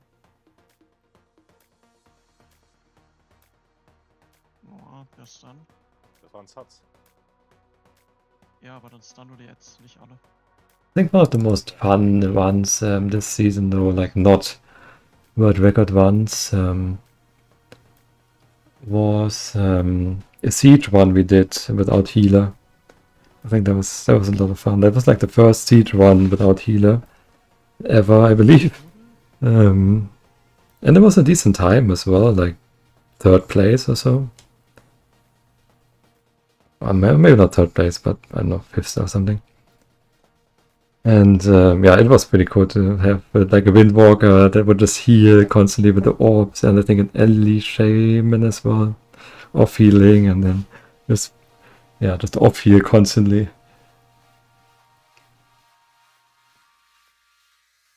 And the Guardian Druid, yeah. Jetzt noch? Ein S fehlt, ein S. Yeah, look at this Guardian Druid. Spilling Lock, so er kann das Ganze. Where is it? Aber Tjasten ist Ja. wirklich bei vielen Sachen die Pets wegmachen. Bei Runterspringen sowieso, das ist Pet bei mir. Wegen meinem Guardian Druid Endboss. Here, look, Guardian Druid Endboss. Top while. Damage-Tasten von das Safe. Go. Potion is not even ready. Viole nicht vergessen, Jungs. Put some dots on the boss. Pop Berserk. Pop Potion.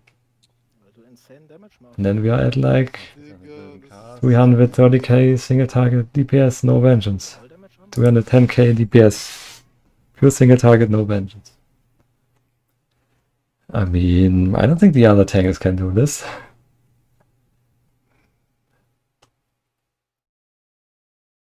So for the TJS poll, is it really worth pre-popping the fuse? No, the thing is with the fuse, you avoid taking damage, right? So the silences do magic damage, and you obviously cannot diffuse while being silenced. So you pop the diffuse early on, to not drop HP pretty much while you gather them. And yeah, like I said, we don't use the leg sweep early, so we try to really keep the tank healthy with the fuse, and then we follow it with guidance. And then there's gonna be hand of sacrifice and stuff. No, I don't play TBC.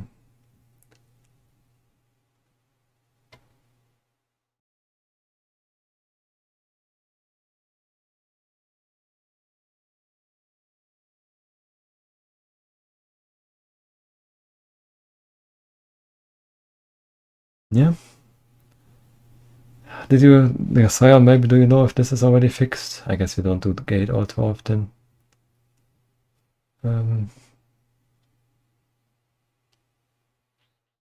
This is the season 3 gate 1, or season 2.5.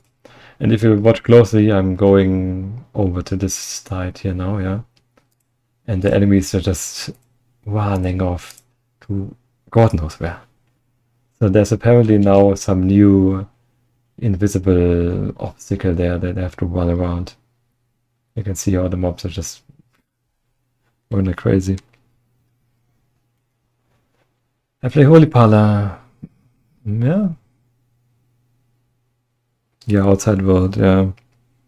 Even in Throne of Thunder, this happens on like Primordius, where you cannot pull them, the trash, or like the horrors into the center of the room anymore. That's some bullshit, man. This patch was kind of crazy. Broke so many things.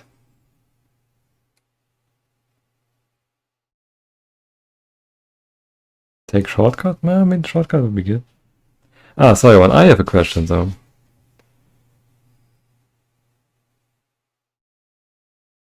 Because you need to explain, or would be nice, what happened in Mogushan. Is it just the new pathing system that you can just do rain of fire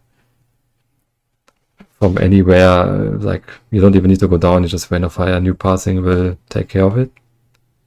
Or do you use like noodle card to get under the map or something? I mean, do you really want to hold the strategy all season long?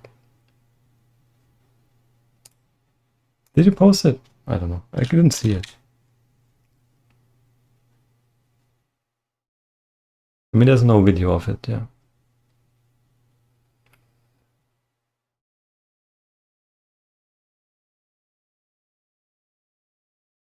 No, like YouTube or whatever.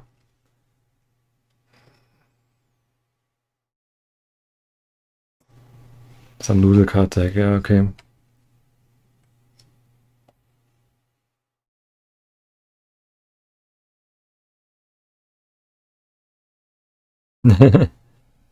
Yeah, that's fair.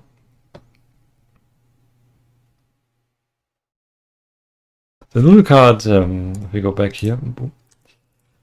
Brewery. So, the noodle card has the same effect as this instant statue pedestal. It puts you into a vehicle. And putting you into a vehicle for some reason makes you go to the floor. And it behaves similar to Eye of Kilrock in Season 1, where you would put a demonic circle using your Eye of Kilrock, and the demonic circle would be on the floor, right? Like, and this has the same effect, so you're being put into this vehicle, and for some reason you end up on the floor. Just, yeah, in this case under the map.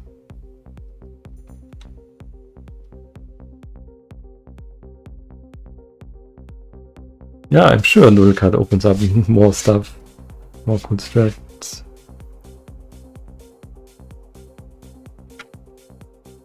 So yeah, like I said, basically Noodle Card has the same effect as this pedestal, and you can do the skip here at the start with the Noodle Card now. Because you can see the pedestal has 30-minute cooldowns. Like this freaking run, you know, you had to use an item that has 30-minute cooldown, and it's not reset. So we had 4 people that could effectively use this item, you know, one each one, and then you just had to take a break, wait for the cooldown.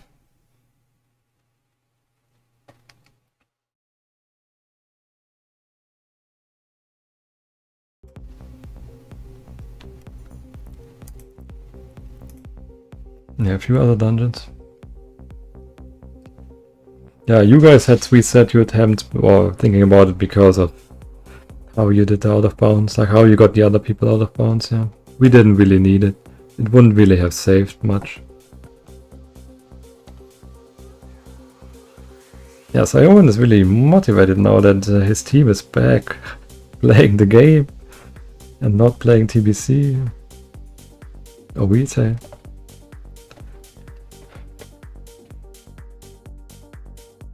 I think we will take a break a bit more.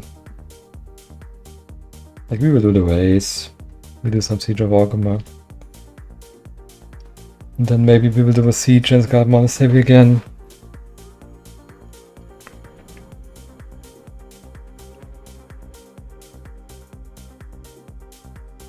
We got new people, yeah.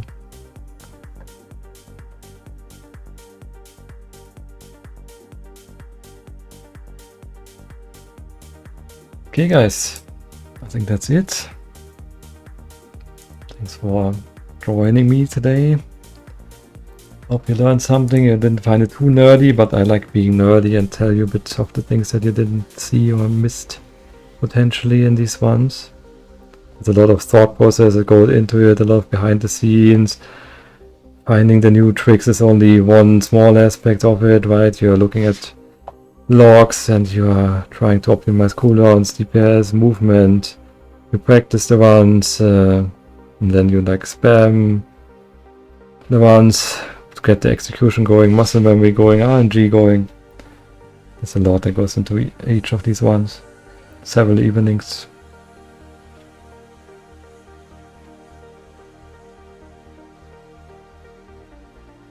To hold some world records for season 3. Is it time, yeah?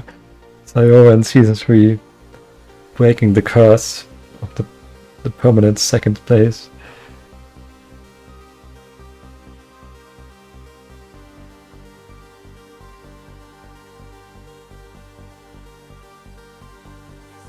Yeah, thank you guys.